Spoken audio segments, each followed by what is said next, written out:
नमस्कार दोस्तों, जय हिंद। स्वागत है आप सभी का आपके अपने यूट्यूब चैनल सक्सेस विज्ञान में एक कदम सफलता की ओर। दोस्तों, UP triple S C BPO के लिए उत्तर प्रदेश की प्रमुख नीतियां एवं योजनाएं वाली क्लास हम लोग आज करेंगे, क्योंकि इससे 20 क्वेश्चन आना है आपके एग्ज़ाम में बीपीओ वाले, तो ये काफ़ी इंपॉर्टेंट हो जाता है। तो आज हम लोग उत्तर प्रदेश की प्रमुख नीतियाँ करेंगे, अगले वीडियो में योजनाएँ करेंगे, क्योंकि काफ़ी बड़ा चैप्टर है। तो दो वीडियो में, एक में नीतियाँ होंगी, एक में योजनाएँ होंगी। तो ये घटना चक्र पुस्तक से ली गई है, जो कि 2025 एडिशन। तो चलिए शुरू करते हैं। सबसे पहले उत्तर प्रदेश में प्रमुख नीतियां जो हैं वो देखेंगे। तो पहली नीति कौन सी है? उत्तर प्रदेश डिजिटल मीडिया नीति 2024। तो 27 अगस्त 2024 को मुख्यमंत्री योगी आदित्यनाथ की अध्यक्षता में हुई कैबिनेट बैठक में उत्तर प्रदेश डिजिटल मीडिया नीति 2024 को मंजूरी प्रदान की गई। तो डेट याद रखेंगे 27 अगस्त 2024 को, और बाकी चीज़ें जल्दी जल्दी हम लोग कर लेंगे। मेनली डेट याद रखेंगे। प्रमुख तथ्य क्या है? तो उत्तर प्रदेश सरकार द्वारा प्रदेश में विभिन्न विकासपरक जन कल्याणकारी लाभकारी योजनाओं उपलब्धियों की जानकारी एवं उससे होने वाले लाभ को प्रदेश की जनता तक डिजिटल मीडिया प्लेटफॉर्म एवं इसी प्रकार के अन्य सोशल मीडिया प्लेटफॉर्म के माध्यम से पहुंचाए जाने हेतु इस नीति को तैयार किया गया है। अगला पॉइंट इसमें, डिजिटल माध्यम जैसे एक्स, पूर्व में ट्विटर, फेसबुक, इंस्टाग्राम एवं यूट्यूब पर भी प्रदेश सरकार की योजनाओं और उपलब्धियों पर आधारित content, video, tweets, post, reels को प्रदर्शित किए जाने के लिए इनसे संबंधित एजेंसी या फर्म को सूचीबद्ध कर विज्ञापन निर्गत प्रोत्साहन दिया जाएगा। इस नीति के जारी होने से प्रदेश के निवासी जो देश व विदेश के विभिन्न भागों में निवास कर रहे हैं, उनको बहुतायत संख्या में रोजगार प्राप्त होने की प्रबलता सुनिश्चित हो जाएगी। सूचीबद्धता के लिए एक्स, फेसबुक, इंस्टाग्राम एवं यूट्यूब में से प्रत्येक को सब्सक्राइबर या फॉलोअर्स के आधार पर 4 श्रेणियों में जो है बांटा गया है। तो एक्स, फेसबुक, इंस्टाग्राम के अकाउंट होल्डर या संचालक या इन्फ्लुएंसर को भुगतान के लिए श्रेणी और अधिकतम भुगतान की सीमा जो है क्रमशः 5 लाख, 4 लाख, 3 लाख और 2 लाख रुपये प्रतिमाह निर्धारित की गई है। बाकी यूट्यूब पर वीडियो, शॉर्ट्स, पॉडकास्ट भुगतान के लिए श्रेणीवार अधिकतम भुगतान की सीमा जो है क्रमशः 8 लाख, 7 लाख, 6 लाख एवं 4 लाख जो है ये प्रतिमाह निर्धारित की गई है। ये हो गया। फेसबुक, एक्स, इंस्टाग्राम एवं यूट्यूब पर आपत्तिजनक कंटेंट अपलोड किए जाने की स्थिति में संबंधित एजेंसी या फर्म के विरुद्ध नियमानुसार विधिक कार्रवाई की व्यवस्था की गई है। किसी भी स्थिति में कंटेंट अभद्र, अश्लील एवं राष्ट्र विरोधी नहीं होना चाहिए। अगली नीति कौन सी है? उत्तर प्रदेश के ग्रामीण क्षेत्रों में पाइप पेयजल योजनाओं की संचालन एवं अनुरक्षण नीति 2024। तो ये भी 27 अगस्त 2024 को उत्तर प्रदेश के मुख्यमंत्री योगी आदित्यनाथ की अध्यक्षता में मंत्रिपरिषद द्वारा उत्तर प्रदेश के ग्रामीण क्षेत्र में पाइप पेयजल योजनाओं की संचालन एवं अनुरक्षण नीति 2024 प्रख्यापित की गई। तो कब? 27 अगस्त 2024 को। प्रमुख तथ्य क्या है? मंत्रिपरिषद ने उत्तर प्रदेश के ग्रामीण क्षेत्रों में पाइप पेयजल आपूर्ति योजनाओं के लिए संचालन एवं अनुरक्षण नीति 2015 के स्थान पर उत्तर प्रदेश के ग्रामीण क्षेत्रों में पाइपलाइन पेयजल योजनाओं की संचालन एवं अनुरक्षण नीति 2024 को स्वीकृति दी है। उत्तर प्रदेश ग्रामीण पेयजल पाइप जलापूर्ति योजनाओं के लिए संचालन एवं अनुरक्षण नीति 2015 निर्गत है, तो 2015 में आया था। उसके बाद भारत सरकार द्वारा वर्ष 2019 में राष्ट्रीय ग्रामीण पेयजल कार्यक्रम को जल जीवन मिशन के अंतर्गत समाहित करते हुए जल जीवन मिशन प्रारंभ किया गया तथा वर्ष 2017-18 से भारत सरकार द्वारा पाइप पेयजल योजनाओं के संचालन एवं अनुरक्षण हेतु मात्राकृत 15% धनराशि की व्यवस्था समाप्त कर दी गई है। ये पॉइंट हो गया इसमें। तो जल जीवन मिशन के अंतर्गत संचालित पाइप पेयजल योजनाओं एवं पूर्व से उत्तर प्रदेश जल निगम ग्रामीण द्वारा संचालित एवं अनुरक्षित पाइप पेयजल योजनाओं के संचालन एवं अनुरक्षण हेतु अपेक्षित बजटीय व्यवस्था राज्य वित्त आयोग राज्य बजट से कराया जाना प्रस्तावित किया गया है। इस नीति के क्रियान्वयन से प्रदेश के ग्रामीण क्षेत्रों में पाइप पेयजल योजनाओं को निर्धारित मानकों के अनुरूप संचालित करते हुए ग्रामवासियों को निर्धारित मानक के अनुरूप स्वच्छ पेयजल की सतत एवं पर्याप्त मात्रा में जलापूर्ति सुनिश्चित की जाएगी। अगली नीति है उत्तर प्रदेश सेमीकंडक्टर नीति 2024। तो जनवरी 2024 में उत्तर प्रदेश मंत्रिमंडल द्वारा उत्तर प्रदेश सेमीकंडक्टर नीति 2024 को अनुमोदित किया गया। कब किया गया? जनवरी 2024 में। ये जरूर याद रखिएगा। उद्देश्य क्या है? तो उद्देश्य उत्तर प्रदेश में एक सुदृढ़ सेमीकंडक्टर विनिर्माण इकोसिस्टम की स्थापना करना, जो राज्य की आर्थिक वृद्धि और नवाचार को बढ़ावा देने, रोजगार के पर्याप्त अवसर उत्पन्न करने तथा सामरिक महत्व के क्षेत्रों में भारत की आत्मनिर्भरता बढ़ाने के को तैयार रहें।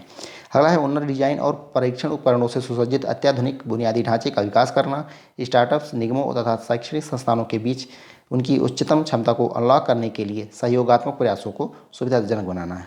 ये पॉइंट हो गया इसमें।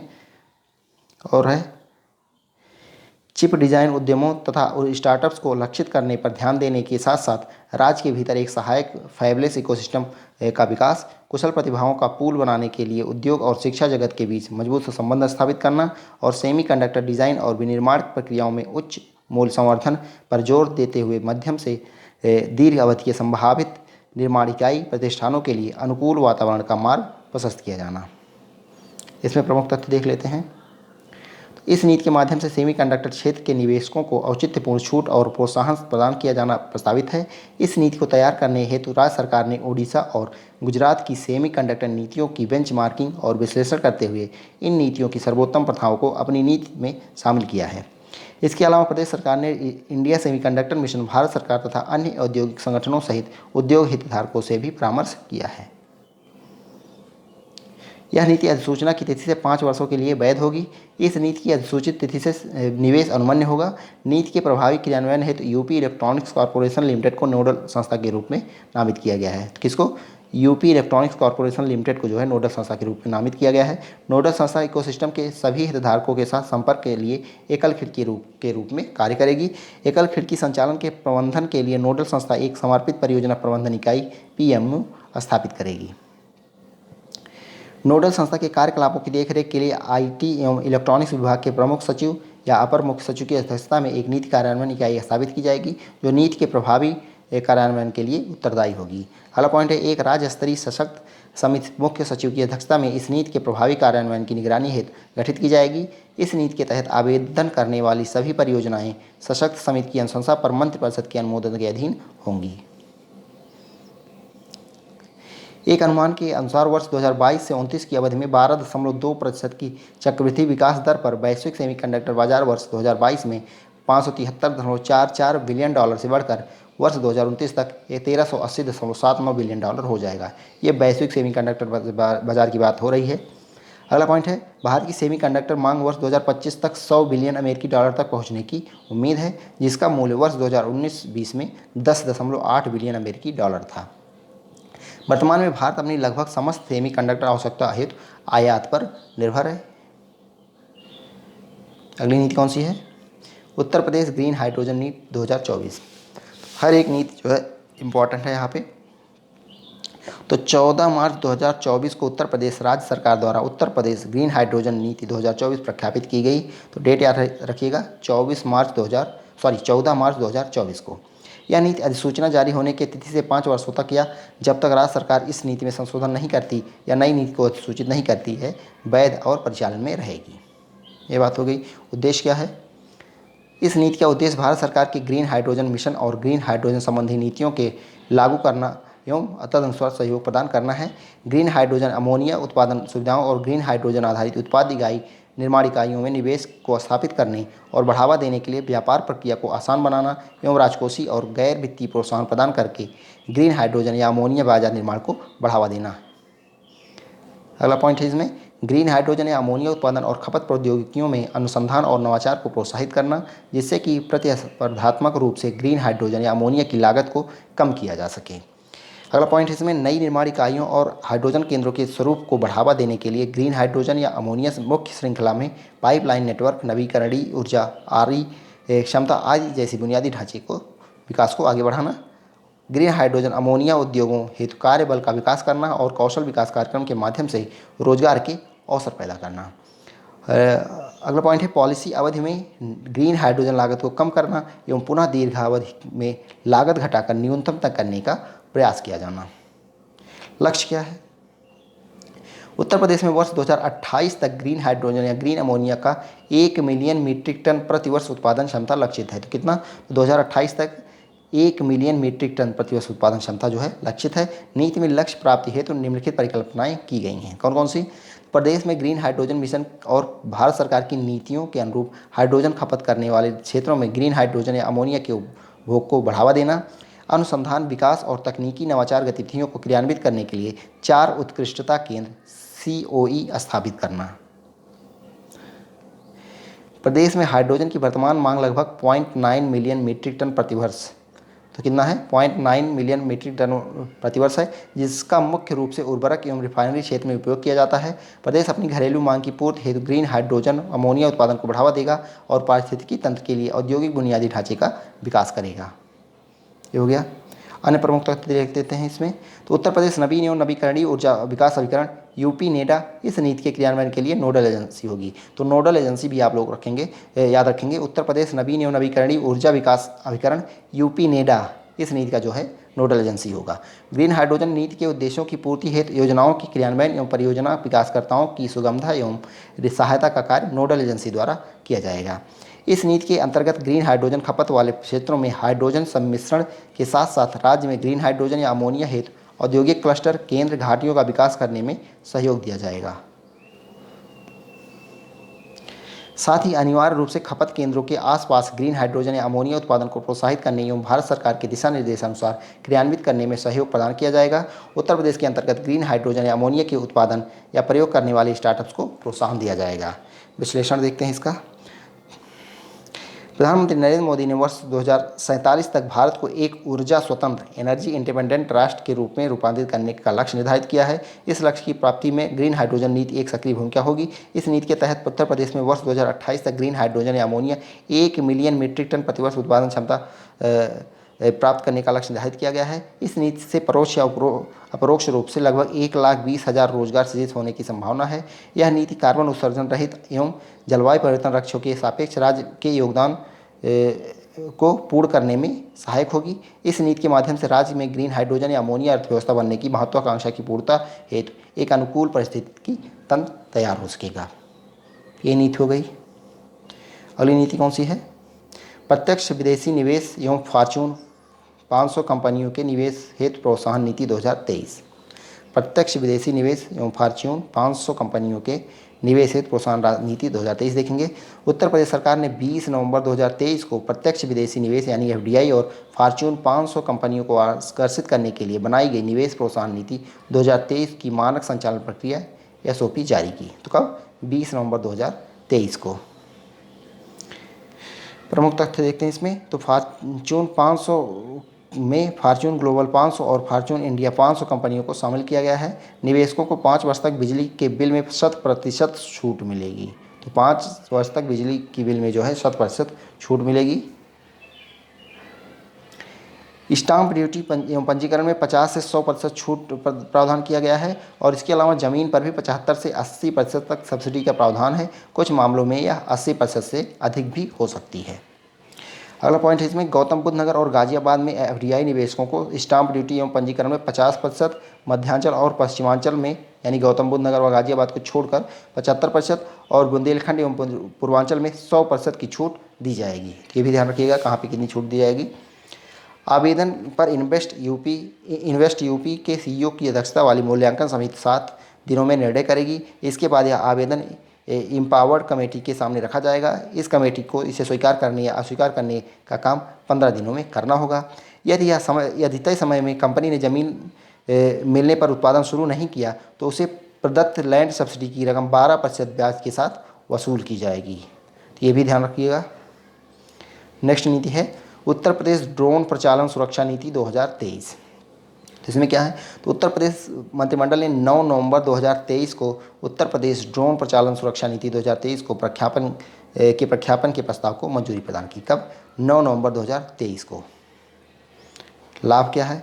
तो भारत सरकार द्वारा प्रख्यापित ड्रोन नियम 2021 का राज्य में प्रभावी प्रवर्तन तक किया जा सकेगा।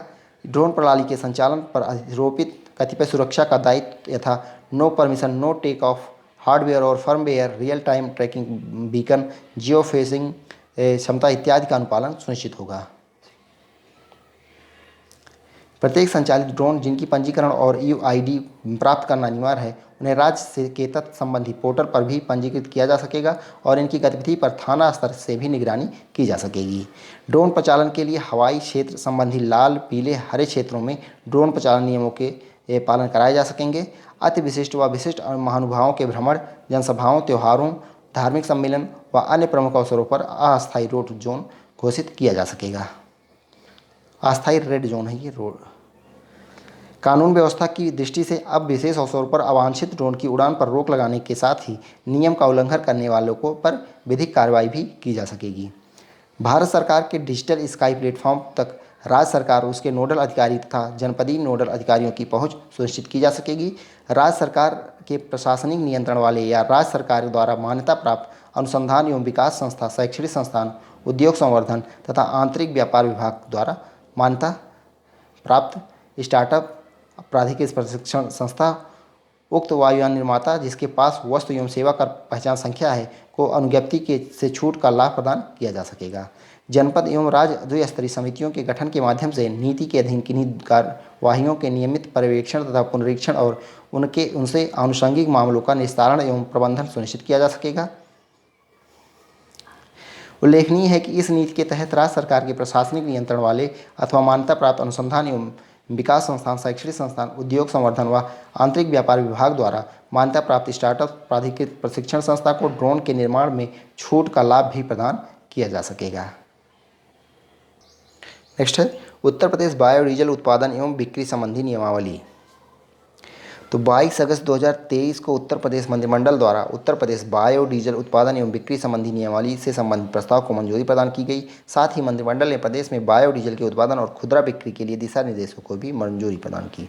तो 22 अगस्त 2023 को जो है ये हुआ उत्तर प्रदेश बायोडीजल उत्पादन बिक्री संबंधी नियमावली। प्रमुख तथ्य इसमें देखते हैं। प्रदेश में बायोडीजल B100 के उत्पादन के लिए उत्तर प्रदेश नवीन एवं नवीकरणीय ऊर्जा विकास प्राधिकरण यूपी नीरा से और खुदरा बिक्री के लिए संबंधित जिलाधिकारी से अनुमति लेना आवश्यक होगा। उत्पादन और खुदरा बिक्री की अनुमति पंजीकरण में से प्रत्येक के लिए आवेदन शुल्क 500 रुपये होगा। बायोडीजल उत्पादन के लिए पंजीयन और खुदरा बिक्री की अनुमति 2 वर्ष के लिए मान्य होगी। पंजीयन या अनुमति का आगामी 2 वर्षों के लिए नवीनीकरण 5,000 रुपये आवेदक शुल्क जमा कर कराया जा सकता है। उत्पादक को अपने उत्पादन केंद्र पर प्रयोगशाला स्थापित करके उसके माध्यम से स्वयं द्वारा उत्पादित बायोडीजल की BSI मानक के अनुरूप गुणवत्ता को सुनिश्चित करना होगा। बाकी खुदरा बिक्री के लिए न्यूनतम भंडारण क्षमता 20 किलोलीटर होगी। बायोडीजल उत्पादक इसकी बिक्री खुले ड्रम में नहीं बल्कि टैंकर के माध्यम से करेंगे। अगली नीति कौन सी है? उत्तर प्रदेश फार्मास्यूटिकल एवं चिकित्सा उपकरण उद्योग नीति 2023। 4 अगस्त 2023 को उत्तर प्रदेश के राज्यपाल द्वारा जारी अधिसूचना के तहत उत्तर प्रदेश फार्मास्यूटिकल एवं चिकित्सा उपकरण उद्योग नीति 2023 को प्रख्यापित किया गया। 1 अगस्त 2023 को उत्तर प्रदेश मंत्रिमंडल द्वारा इस नीति के प्रख्यापन हेतु प्रस्ताव को स्वीकृति प्रदान की गई थी।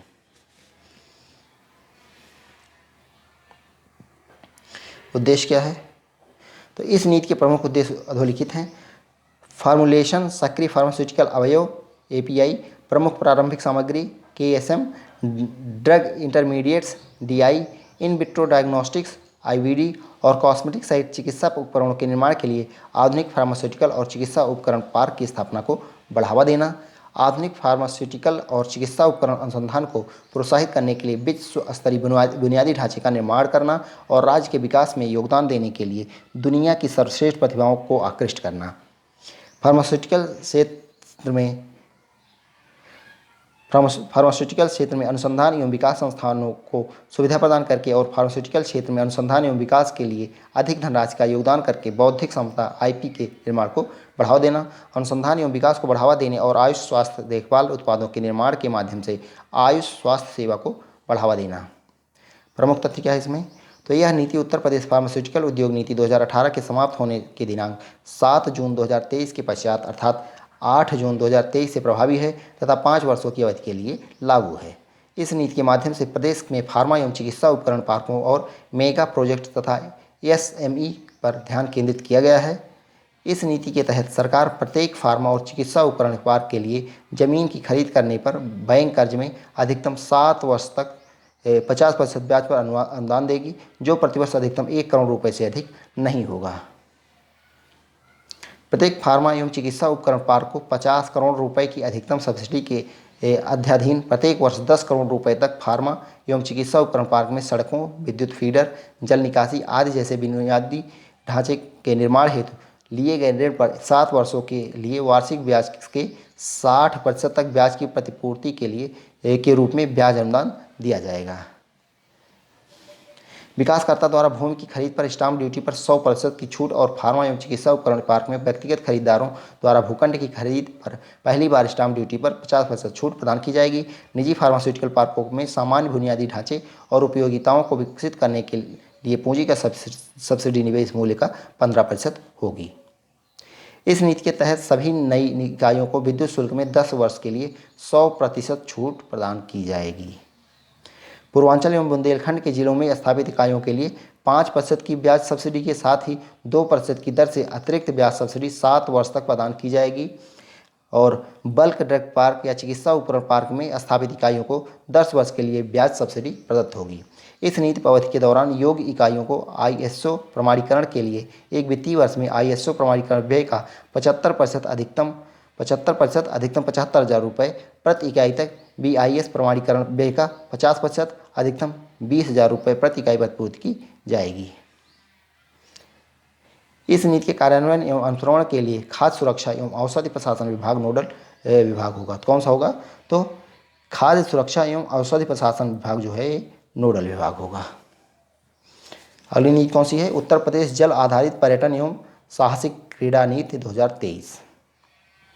उत्तर प्रदेश जल आधारित पर्यटन एवं साहसिक क्रीड़ा नीति 2023। तो उत्तर प्रदेश मंत्रिमंडल ने 1 अगस्त 2023 को उत्तर प्रदेश जल आधारित पर्यटन एवं साहसिक क्रीड़ा नीति 2023 को अनुमोदित किया। कब किया? 1 अगस्त 2023 को। प्रमुख तथ्य क्या है? तो यह नीति उत्तर प्रदेश के अंतर्देशीय तथा समस्त भू आधारित, वायु आधारित एवं जल मार्गों, बांधों, जलाशयों, झीलों, नदियों, तालाबों एवं राज्य के अधिकार क्षेत्र के अंदर विभिन्न जल निकायों, भूखंडों पर की जाने वाली साहसिक गतिविधियों पर लागू होगी। यह नीति राज्य सरकार द्वारा अधिसूचित तिथि से 10 वर्षों के लिए वैध होगी। कब? 10 वर्षों तक। नीति के क्रियान्वयन हेतु उत्तर प्रदेश राज्य पर्यटन विकास निगम नोडल एजेंसी के रूप में कार्य करेगा। कौन? उत्तर प्रदेश राज्य पर्यटन विकास निगम जो है नोडल एजेंसी के रूप में कार्य करेगा। इस नीति के अंतर्गत जल आधारित पर्यटन और साहसिक क्रीड़ा कराने हेतु अर्ह संचालकों को जिलाधिकारी द्वारा लाइसेंस निर्गत किया जाएगा। तो जिलाधिकारी जो है इसका लाइसेंस देंगे। जल आधारित पर्यटन एवं साहसिक क्रीड़ा संचालित करने हेतु लाइसेंस प्राप्त करना अनिवार्य होगा। तो लाइसेंस जरूरी होगा। नोडल एजेंसी द्वारा अधिसूचित भूखंड क्षेत्रों एवं जल स्रोतों पर जल आधारित पर्यटन एवं साहसिक क्रीड़ा हेतु निर्वहन क्षमता ज्ञात करने हेतु आवश्यक अध्ययन कराए जाएंगे। और इसमें लास्ट पॉइंट है, एडवेंचर स्पोर्ट्स यूनिट में पूर्व सैनिकों को समावेशित करने हेतु उत्तर प्रदेश राज्य पर्यटन विकास निगम और उत्तर प्रदेश पूर्व सैनिक कल्याण निगम के मध्य समझौता ज्ञापन हस्ताक्षरित होगा। तो किसके मध्य? उत्तर प्रदेश राज्य पर्यटन विकास निगम और उत्तर प्रदेश पूर्व सैनिक कल्याण निगम के मध्य जो है समझौता ज्ञापन हस्ताक्षरित होगा। अगली नीति कौन सी है? अगली है उत्तर प्रदेश टाउनशिप नीति 2023। तो इसके बारे में देखते हैं। तो उत्तर प्रदेश मंत्रिमंडल द्वारा 28 जून 2023 को उत्तर प्रदेश टाउनशिप नीति 2023 को स्वीकृति प्रदान की गई। तो डेट जरूर याद रखिएगा, 28 जून 2023 को। उद्देश्य क्या है इसका? इस नीति का मुख्य उद्देश्य निजी पूंजी निवेश के माध्यम से सुनियोजित नगरीय विकास को प्रोत्साहित करना है ताकि जन सामान्य को उचित मूल्य पर आवास मुहैया हो सके और निवेशकर्ताओं को विभिन्न व्यवसायों के संचालन हेतु एक अनुकूल वातावरण उपलब्ध हो सके। प्रमुख तथ्य इसमें देख लेते हैं। तो इस नीति के अंतर्गत टाउनशिप का तात्पर्य ऐसी सुनियोजित एवं विकसित टाउनशिप से है जिसके अंतर्गत समस्त भौतिक एवं सामाजिक अवस्थापना सुविधाओं सहित रहने, कार्य करने एवं मनोरंजन सुविधाओं का एकीकृत रूप से प्रावधान हो। अगला पॉइंट है इसमें, टाउनशिप के विकास हेतु न्यूनतम 24 मीटर चौड़े मार्ग से सुगम पहुंच की सुविधा, नियमित जलापूर्ति, स्टॉर्म वाटर ड्रेनेज का विस्तारण एवं ऊर्जा की उपलब्धता होना आवश्यक है। इस नीति के अंतर्गत टाउनशिप का न्यूनतम क्षेत्रफल जो है 2 लाख से कम आबादी वाले नगरों में 12.5 एकड़ एवं 2 लाख से अधिक आबादी वाले नगरों में 25 एकड़ होगा। NCR के अंतर्गत लाइसेंस हेतु टाउनशिप का न्यूनतम क्षेत्रफल भी 25 एकड़ ही होगा। इस नीति के अंतर्गत टाउनशिप के अधिकतम क्षेत्रफल पर कोई प्रतिबंध नहीं होगा। तो अधिकतम क्षेत्रफल पर कोई प्रतिबंध नहीं है। टाउनशिप के अंदर स्थित महायोजना मार्गों का निर्माण तथा पार्क एवं खुले क्षेत्रों का विकासकर्ता द्वारा अपने व्यय पर स्वयं कराया जाएगा। नेक्स्ट पॉइंट है इसमें, टाउनशिप हेतु चयनित ऐसे स्थल जहां लाइसेंस निर्गमन की तिथि को महायोजना लागू नहीं है उनके लिए भू उपयोग परिवर्तन की आवश्यकता नहीं होगी और भू उपयोग परिवर्तन शुल्क भी देय नहीं होगा। इसके अतिरिक्त लाइसेंस जारी होने के बाद यदि प्रथम बार महायोजना लागू होती है तो लाइसेंस से आच्छादित क्षेत्र को महायोजना में आवासीय दर्शित आवासीय दर्शित किया जाएगा और ऐसे प्रकरणों में भू उपयोग परिवर्तन शुल्क देय नहीं होगा।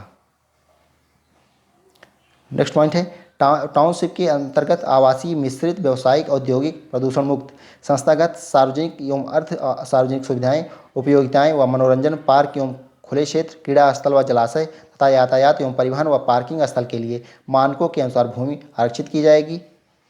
भू उपयोग मानकों के अनुसार पार्क एवं खुले क्षेत्रों का प्राविधान हायरार्किकल ऑर्डर में करते हुए भूमि आरक्षित की जाएगी। टाउनशिप का नियोजन एवं अभिकल्पन भूमि के इष्टतम उपयोग तथा सुरक्षित पर्यायवास के उद्देश्यों की पूर्ति हेतु किया जाएगा। टाउनशिप के अंतर्गत प्रस्तावित भू उपयोगों में विभिन्न क्रियाओं की अनुमानियता संबंधी नगर की महायोजना जोनिंग रेगुलेशंस के अनुसार होगी तथा स्थल विकास या निर्माण की अन्य अपेक्षाएं एवं पार्किंग व्यवस्था के मानक संबंधी क्षेत्र में लागू भवन निर्माण एवं विकास उपविधि के अनुसार होगी। टाउनशिप के नियोजन में प्राकृतिक धरोहर क्षेत्रों तथा वुडलैंड, वेटलैंड, फ्लड प्लेन, नदी या नालों की कॉरिडोर, वन्यजीव पर्यावास आदि को पार्कों एवं खुले स्थानों तथा अन्य संगत विकास के साथ समायोजित किया जाएगा। योजनांतर्गत ऊबड़ खाबड़ एवं अनुपयोगी भूमि होने की दशा में उसका यथासंभव उपयोग पार्क एवं खुले स्थल या ग्रीन बेल्ट के रूप में किया जाएगा। टाउनशिप रहने, कार्य करने एवं मनोरंजन की दृष्टि से स्वावलंबी होगा, जिसके अंतर्गत वॉक टू वर्क एवं नॉन मोटराइज्ड ट्रांसपोर्ट को प्रोत्साहित किया जाएगा ताकि कार्बन उत्सर्जन को न्यून किया जा सके। टाउनशिप के अंतर्गत समाज के सभी आय एवं आयु वर्ग के व्यक्तियों के लिए इंक्लूसिव सेवाओं का प्राविधान सुनिश्चित किया जाएगा। पर्यावरण की दृष्टि से सुस्थिर विकास हेतु न्यू टाउनशिप एनर्जी एफिशिएंट होगा, जिसके नियोजन एवं विकास में जीरो वेस्ट निस्तारण, जल संरक्षण, rain water harvesting, water recycling, green cover, green buildings, solar power आदि के उपयोग को अनिवार्य हिस्सा बनाया जाएगा। टाउनशिप के अंतर्गत 18 मीटर एवं उनसे अधिक चौड़ी सड़कों से संलग्न भवनों पर साम्यता स्थापित करने हेतु निजी विकासकर्ता द्वारा फसाड कंट्रोल को प्रोत्साहित किया जाएगा। नेक्स्ट है उत्तर प्रदेश फिल्म नीति 2023। इसको देखते हैं।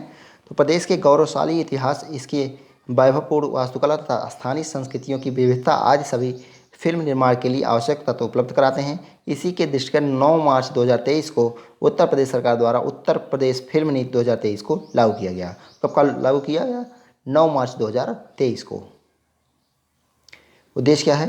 तो इस नीति का उद्देश्य नए शूटिंग स्थलों का सुनियोजित विकास तथा फिल्म सिटी की स्थापना करते हुए राज्य को फिल्म निर्माण के लिए महत्वपूर्ण केंद्र के रूप में विकसित करना, फिल्म निर्माण एवं प्रदर्शन के क्षेत्र में आवश्यक अवस्थापना सुविधाओं को विभिन्न वित्तीय संस्थानों एवं निजी निवेश के माध्यम से विकसित करना, प्रदेश के अद्भुत, मनोहारी तथा रमणीय पर्यटन स्थलों के विकास में जानकारी देना एवं पर्यटकों को आकर्षित करते हुए क्षेत्रीय फिल्मों के निर्माण को प्रोत्साहित करना, प्रदेश में अभिनय व फिल्म निर्माण की प्रतिभाओं को विकास के अवसर प्रदान करना, स्थानीय युवाओं को फिल्म निर्माण एवं प्रदर्शन के क्षेत्र में सम्यक व्यवस्था करते हुए रोजगार सृजन के अवसर उपलब्ध कराना, फिल्म के माध्यम से पर्यटन में प्रदेश में पर्यटन, सांस्कृतिक विरासत एवं पुरातात्विक धरोहर आदि के महत्व को बढ़ाने के साथ साथ इनका प्रचार प्रसार सुनिश्चित करना।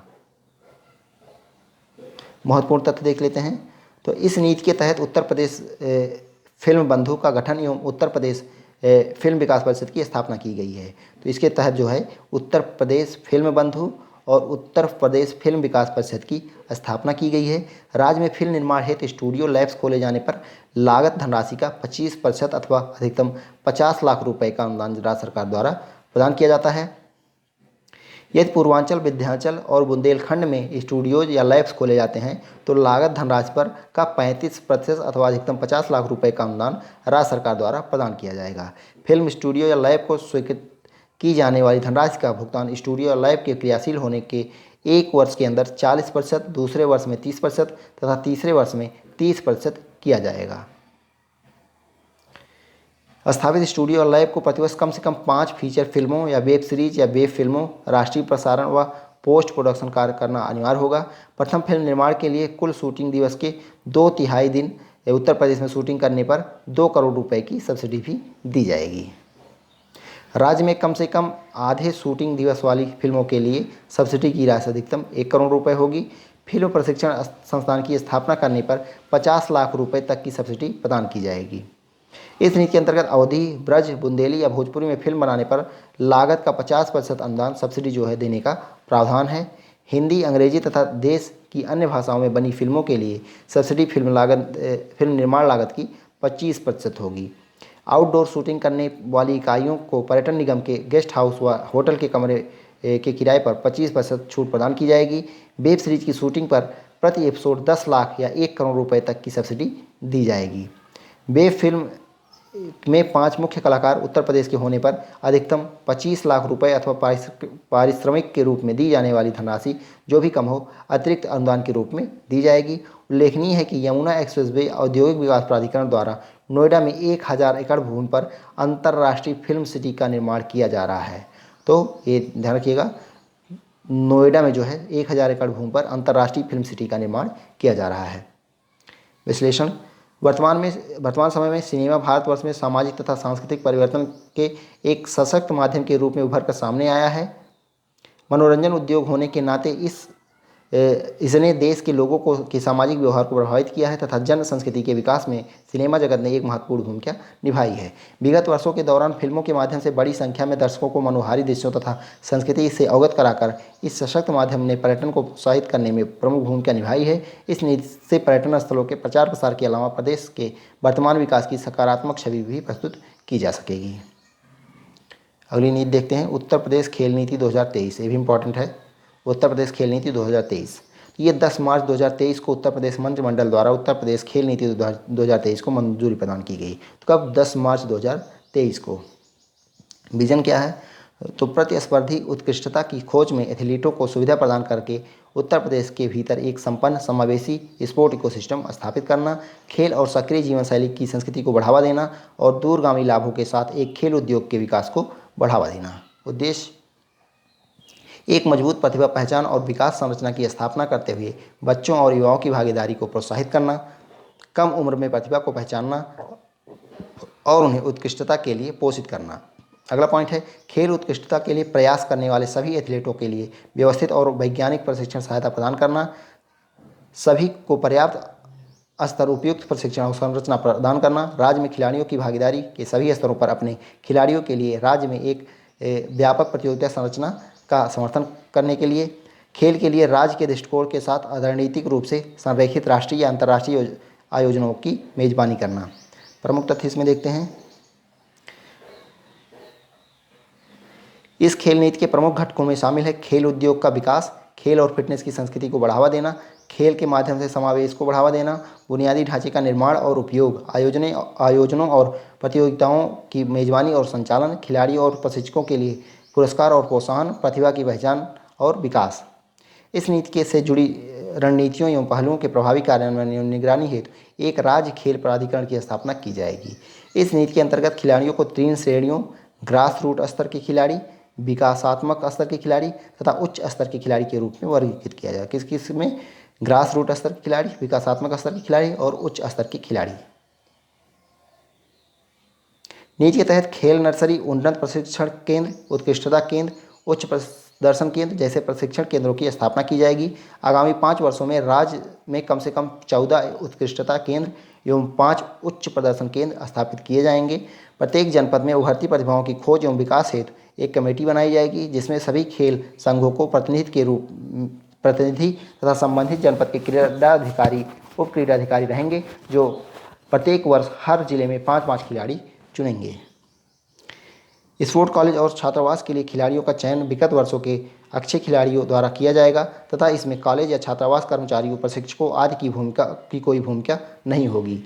खेल और शारीरिक गतिविधि की संस्कृति को बढ़ावा देने के अंतर्गत खेल विभाग और शिक्षा विभाग राज्य के सभी स्कूलों के लिए शिक्षा के पाठ्यक्रम के भीतर खेल को एकीकृत करने हेतु मिलकर काम करेंगे। आयुष्मान योजना के तहत प्रदेश में खेल योजनाओं के सभी एथलीटों या शिक्षकों, खेल विज्ञान कर्मचारियों और उनके परिवारों को इस नीति के तहत 5 लाख रुपए का कैशलेस स्वास्थ्य बीमा कवर प्रदान किया जाएगा। वरिष्ठ राष्ट्रीय स्तर और उससे ऊपर राज्य का प्रतिनिधित्व करने वाले खिलाड़ियों को उनके प्रतिभा का स्तर के अनुसार मासिक पेंशन योजना में शामिल किया जाएगा। खेलों में महिलाओं की भागीदारी बढ़ाने हेतु अगले 5 वर्षों में विशेष रूप से नर्सरी स्तर की खेल अकादमियां शुरू की जाएगी। पैरा स्पोर्ट पर फोकस हेतु पैरा स्पोर्ट्स और पैरा एथलीट विभाग की हर योजना में शामिल किए जाएंगे। राज्य सरकार द्वारा 10 करोड़ रुपए के प्रारंभिक कोष के साथ राज्य में खेलों के लिए उत्तर प्रदेश खेल विकास कोष बनाया जाएगा। राज्य में निजी खेल विश्वविद्यालय की स्थापना को भी प्रोत्साहित किया जाएगा। नई खेल नीति में इस ई स्पोर्ट को भी शामिल किया जाएगा। तो नई खेल नीति में जो है ई स्पोर्ट को भी शामिल किया गया है। राज्य में खेल उपकरणों के लिए विनिर्माण क्लस्टर विकसित किए जाएंगे। राज्य में निजी क्षेत्र की संस्थाओं के सहयोग से एक ई स्पोर्ट सेंटर की स्थापना की जाएगी। निष्कर्ष देखते हैं। तो उत्तर प्रदेश खेल नीति 2023 को स्पोर्ट प्रमोशन और डेवलपमेंट में एक लीडर के रूप में स्थापित करने के उद्देश्य से विकसित किया गया है। इस नीति में उल्लिखित पहलों और विचारों के कार्यान्वयन से खेल कौशल के एक नए युग की शुरुआत होगी, जिसमें उत्तर प्रदेश को चैंपियन राज्य के रूप में मान्यता दी जा सकेगी और एक ऐसे राज्य के रूप में भी जो खेल को अपनी सक्रिय जीवन शैली के हिस्से में अपनाएगा। नीति के में पहलुओं को संबोधित हितधारकों एजेंसियों द्वारा योजनाओं और परिचालन दिशा निर्देशों के रूप में और विस्तृत किया जाएगा और मौजूदा व भविष्य में कार्यान्वयन एक सहयोगी बहुहितधारक मॉडल के राज्य के स्पोर्ट इकोसिस्टम में सुधार के लिए किया जाएगा। उत्तर प्रदेश राज्य सरकार की हवाई पट्टियों के उपयोग हेतु नीति 2023। 10 मार्च 2023 को उत्तर प्रदेश मंत्रिमंडल ने उत्तर प्रदेश राज्य सरकार की हवाई पट्टियों के उपयोग हेतु नीति 2023 को स्वीकृति प्रदान की। तो कब? 10 मार्च 2023 को। इस नीति में तमाम पुराने प्रावधानों को समाहित करते हुए निजी संस्थानों के लिए हवाई पट्टी के उपयोग पर विस्तृत गाइडलाइन जारी की गई है। प्रमुख तथ्य देखते हैं। इस नीति के अंतर्गत हवाई पट्टी के उपयोग को 4 श्रेणियों में बांटा गया है। कौन कौन सी हैं?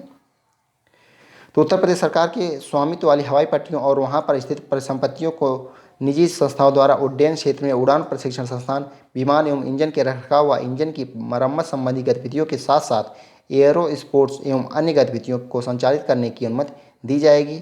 चारों श्रेणियों में उल्लिखित विमानन गतिविधियों में फ्लाइट्स ट्रेनिंग इंस्टीट्यूट की स्थापना हेतु निजी संस्था को हवाई पट्टी के उपयोग की अनुमति 20 वर्षों के लिए अस्थायी तौर पर दी जाएगी, जिसे 10 वर्ष तक के लिए बढ़ाया जा सकता है।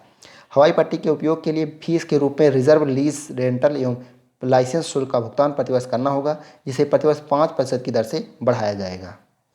इस नीति के तहत नागरिक उड्डयन विभाग धनीपुर यानी अलीगढ़, सैफई इटावा, रसूलाबाद कानपुर देहात, फर्रुखाबाद श्रावस्ती, आजमगढ़ अकबरपुर अम्बेडकर नगर, अमहट सुल्तानपुर, अंधऊ गाजीपुर, पलिया खीरी, चित्रकूट म्योरपुर सोनभद्र, झांसी ललितपुर, मेरठ मुरादाबाद और अयोध्या जनपदों में स्थित कुल 17 हवाई पट्टियों तथा उन पर निर्मित परिसंपत्तियों, हैंगर, भवन आदि को उड्डयन क्षेत्र में प्रशिक्षण एवं अन्य सहायक गतिविधियां और सेवाएं संचालित करने हेतु चयनित निजी संस्थाओं, फ्लाइंग क्लब, एकेडमी द्वारा उपयोग करने के लिए अनुमति प्रदान कर सकता है। उत्तर प्रदेश खाद्य प्रसंस्करण उद्योग नीति 2023, तो ये भी इंपॉर्टेंट हो जाएगा। उत्तर प्रदेश खाद्य प्रसंस्करण उद्योग नीति 2023। 28 जनवरी 2023 को उत्तर प्रदेश मंत्रिमंडल ने उत्तर प्रदेश खाद्य प्रसंस्करण उद्योग नीति 2023 के प्रख्यापन के प्रस्ताव को अनुमति प्रदान की। 28 जनवरी 2023 को। उद्देश्य क्या है? प्रदेश के कृषकों को उनकी आय व उनका उचित एवं लाभकारी मूल्य दिलाना, कच्चे उत्पादों का संवर्धन, प्रदेश में खाद्य प्रसंस्करण उद्योगों की स्थापना को प्रोत्साहित करना, उपभोक्ताओं को प्रतिस्पर्धात्मक मूल्य पर प्रसंस्कृत उत्पाद सुलभ कराना, रोजगार के नए अवसर सृजित करना, उपलब्ध मानव शक्ति की क्षमता एवं कौशल में वृद्धि करना तथा आवश्यकता अनुसार अतिरिक्त मानव शक्ति उपलब्ध कराना। प्रमुख तथ्य इसमें देखते हैं। तो प्रदेश में खाद्य प्रसंस्करण क्षेत्र के विकास, पूंजी निवेश, रोजगार सृजन एवं स्टेक होल्डर की आय में वृद्धि की संभावनाओं के दृष्टिगत उत्तर प्रदेश खाद्य प्रसंस्करण उद्योग नीति 2023 क्रियान्वित किए जाने का निर्णय लिया गया है। यह नीति अधिसूचित होने की तिथि से आगामी 5 वर्ष के लिए जो है संपूर्ण उत्तर प्रदेश में प्रभावी होगी। इस नीति के लिए उद्यान एवं खाद्य प्रसंस्करण विभाग नोडल विभाग होगा और उद्यान एवं खाद्य प्रसंस्करण निदेशालय नोडल एजेंसी होगा। तो ये ध्यान रखिएगा।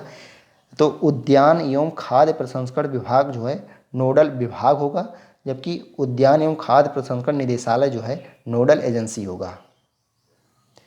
नीति के तहत 12.5 एकड़ से अधिक भूमि खरीदने की अनुमति, गैर कृषि उपयोग घोषणा के लिए शुल्क से छूट, परियोजना स्थल में आने वाले सरकारी भूमि के विनिमय, खाद्य प्रसंस्करण उद्योगों हेतु भू उपयोग परिवर्तन के लिए 10,000 रुपये के प्रतीकात्मक शुल्क, बाहरी विकास हेतु 50,000 रुपये के प्रतीकात्मक शुल्क, स्टाम्प शुल्क से छूट, प्रसंस्करण के लिए राज्य से बाहर से लाई गई कृषि उपज पर मंडी शुल्क और उपकर से छूट, प्रसंस्करण इकाइयों को सीधे बेची जाने वाले कृषि उत्पाद के लिए मंडी शुल्क और उपकर से छूट, प्रसंस्करण इकाइयों को बिजली आपूर्ति के लिए सौर ऊर्जा परियोजनाओं पर सब्सिडी, निर्यात हेतु परिवर्तन सब्सिडी आदि का प्रावधान है।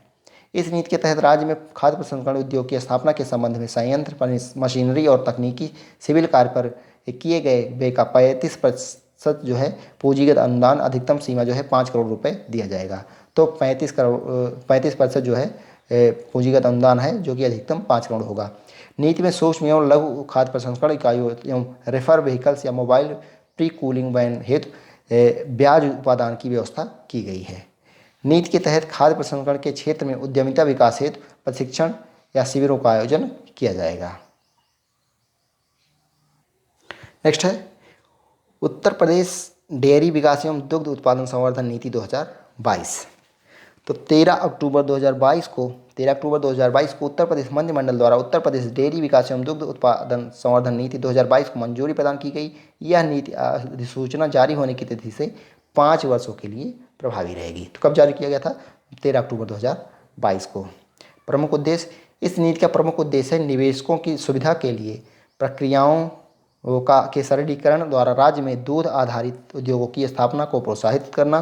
प्रमुख तथ्य क्या है? इस नीति के अंतर्गत अगले 5 वर्षों में 5,000 करोड़ रुपए के पूंजी निवेश का लक्ष्य रखा गया है। तो अगले 5 वर्षों में 5,000 करोड़ रुपए के पूंजी निवेश का जो है लक्ष्य रखा गया है। इससे प्रत्यक्ष एवं अप्रत्यक्ष रूप से 1.25 लाख रोजगार सृजित होने का अनुमान है।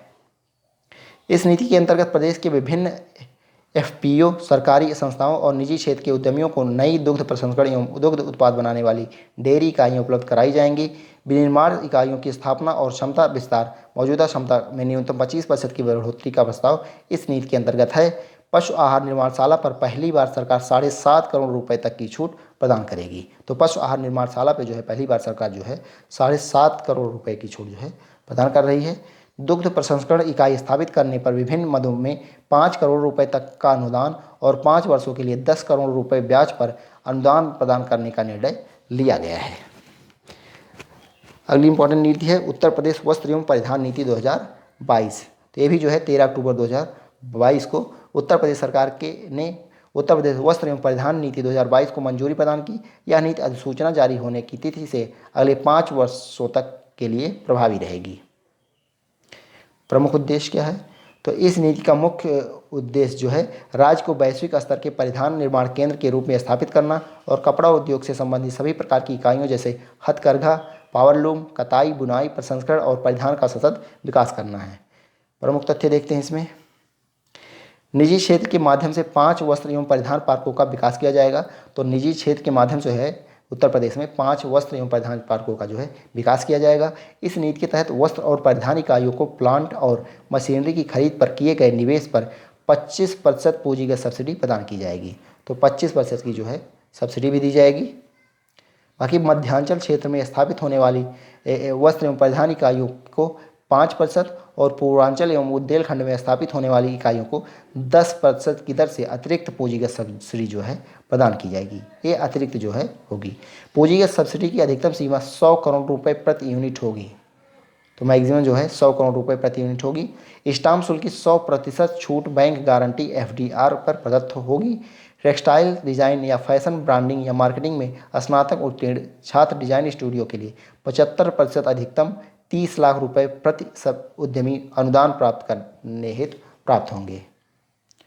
अगली नीति है उत्तर प्रदेश राज्य जैव ऊर्जा नीति 2022। तो सारी नीतियाँ इंपॉर्टेंट है क्योंकि उत्तर प्रदेश के परिप्रेक्ष्य में है। तो उत्तर प्रदेश राज्य जैव ऊर्जा नीति 2022 27 सितंबर 2022 को उत्तर प्रदेश मंत्रिमंडल ने उत्तर प्रदेश राज्य जैव ऊर्जा नीति 2022 को स्वीकृति प्रदान की। कब? 27 सितंबर 2022 को। प्रमुख तथ्य इसमें देखते हैं। तो इस नीति की अवधि अधिसूचना जारी होने की तिथि से 5 वर्ष होगी। इस नीति से प्रदेश में 5500 करोड़ रुपए का निवेश प्राप्त होगा।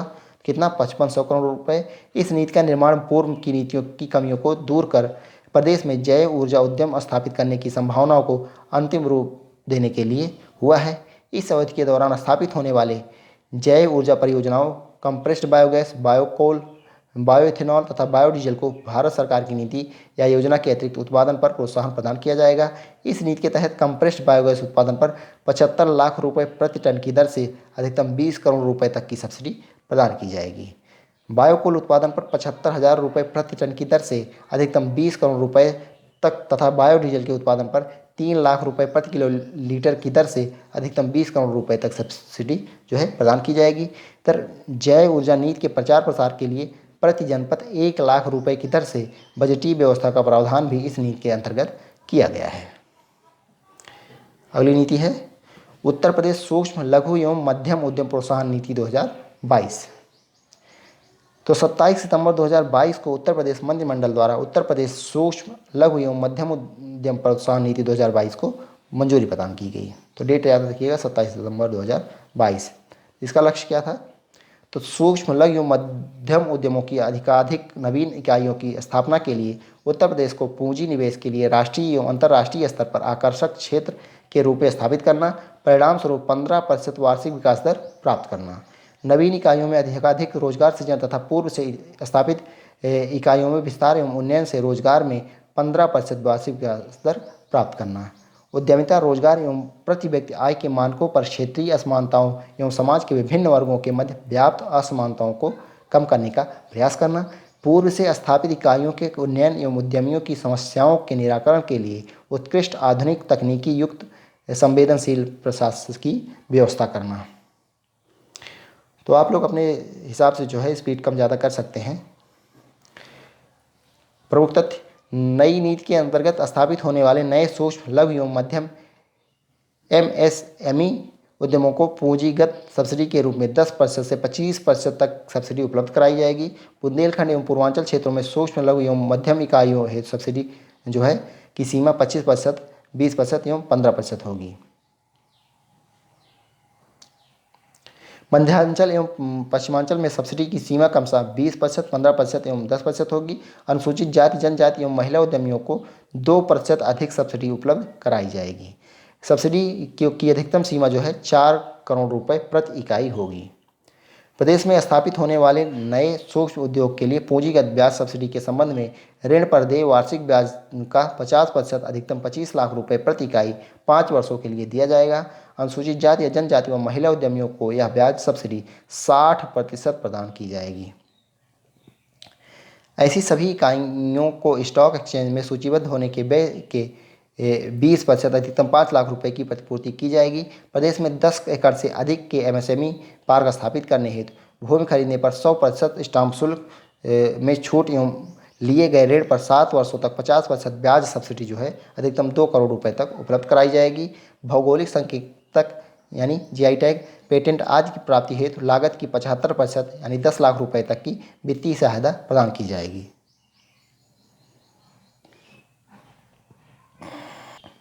नेक्स्ट है Uttar Pradesh where housing and logistic नीति 2022। 22 दिसंबर 2022 को उत्तर प्रदेश मंत्रिमंडल ने Uttar Pradesh where housing and logistic नीति 2022 को मंजूरी प्रदान की। इस नीति की प्रभावी अवधि जो है आगामी 5 वर्ष है। तो 22 दिसंबर 2022। उद्देश्य तो सुदृढ़ परिवहन अवस्थापना नेटवर्क का सृजन करना, विद्यमान warehousing and logistic infrastructure का उन्नयन एवं सुधार करना, लॉजिस्टिक्स लागत को कम करने एवं दक्षता में सुधार हेतु राज्य में लॉजिस्टिक सेवाओं के एकीकृत विकास को प्रोत्साहित करना, प्रदेश में लॉजिस्टिक्स सेक्टर के विकास हेतु प्रभावी प्रशासन एवं एकीकृत नियोजन हेतु एक प्रभावी संस्थागत तंत्र स्थापित करना, लॉजिस्टिक्स सुविधाओं की स्थापना में निजी निवेश को आकर्षित करना, लॉजिस्टिक्स उद्योग की आवश्यकताओं की पूर्ति हेतु कार्यबल की उत्कृष्टता, कौशल सुधार तथा क्षमता वृद्धि को बढ़ावा देना तथा स्मार्ट लॉजिस्टिक्स कार्य प्रणालियों की स्थापना करना। प्रमुख तथ्य इसमें देख लेते हैं। तो इस नीति के तहत लॉजिस्टिक पार्क के लिए फास्ट ट्रैक भूमि आवंटन, निर्दिष्ट लॉजिस्टिक्स परिक्षेत्रों के विकास के साथ ही प्रोत्साहन योजना के प्रावधान हैं। प्रोत्साहन योजना के तहत इस नीति में लॉजिस्टिक्स अवस्थापना सुविधाओं के 3 शीर्षकों यथा नंबर 1 भंडारण सुविधाओं यथा वेयर हाउस, साइलोज एवं कोल्ड चेन सुविधा, नंबर 2 मल्टी मॉडल पार्क, अंतर्देशीय container depot, container freight station सहित लॉजिस्टिक्स पार्क एवं ड्राई पोर्ट जिनमें एयर फ्रेट स्टेशन सम्मिलित हैं। तीसरा अन्य सुविधाएं जैसे ट्रक लेवे, निजी फ्रेट टर्मिनल, निजी बर्थिंग टर्मिनल एवं अंतर्देशीय पोत में वर्गीकृत कर आकर्षक उपादान एवं प्रोत्साहन प्रदान करने की व्यवस्था है। नीति में परिभाषित पात्र परियोजनाओं को फ्रंट इंड एवं बैक इंड उपादान प्रदान किए जाएंगे। फ्रंट इंड उपादान के अंतर्गत पात्र परियोजनाओं को छूट या रियायतें परियोजना का वाणिज्यिक संचालन आरंभ होने से पूर्व अनुमन्य होंगी। बैक एंड उपादान परियोजना के पूर्ण होने तथा वाणिज्यिक संचालन प्रारंभ होने के उपरांत ही प्रदान किए जाएंगे। फ्रंट एंड उपादान के तहत स्टाम्प ड्यूटी में छूट, भू उपयोग परिवर्तन चार्ज में रियायत, विकास शुल्क में छूट, ग्राउंड कवरेज आदि प्रदान किए जाएंगे। बैक एंड उपादान के तहत पूंजीगत उपादान, इलेक्ट्रिसिटी ड्यूटी से छूट, गुणवत्ता प्रमाणन लागत प्रतिपूर्ति एवं कौशल विकास उपादान आदि प्रोत्साहन रियायतें दी जाएंगी। किसी भी परियोजना को प्रदान की गई छूट एवं समस्त प्रोत्साहन लाभों का योग इस नीति के अंतर्गत परिभाषित पूंजी निवेश के 100% से अधिक नहीं होगा। नेक्स्ट है उत्तर प्रदेश मिलेट्स या कदन्न पुनरुद्धार कार्यक्रम। तो मोटे अनाजों के लिए है कार्यक्रम है। 28 जनवरी 2023 को प्रदेश में मिलेट्स यानी ज्वार, बाजरा, कोदो, सावा, रागी, मंडुआ आदि की खेती के प्रसंस्करण एवं उपभोग को बढ़ावा देने हेतु राज्य सरकार द्वारा उत्तर प्रदेश मिलेट्स यानी कदन्न पुनरुद्धार कार्यक्रम के संचालन के प्रस्ताव को मंजूरी प्रदान की गई है। ये काफ़ी इंपॉर्टेंट होगा, हो सकता है आ जाए क्वेश्चन। तो उद्देश्य क्या है?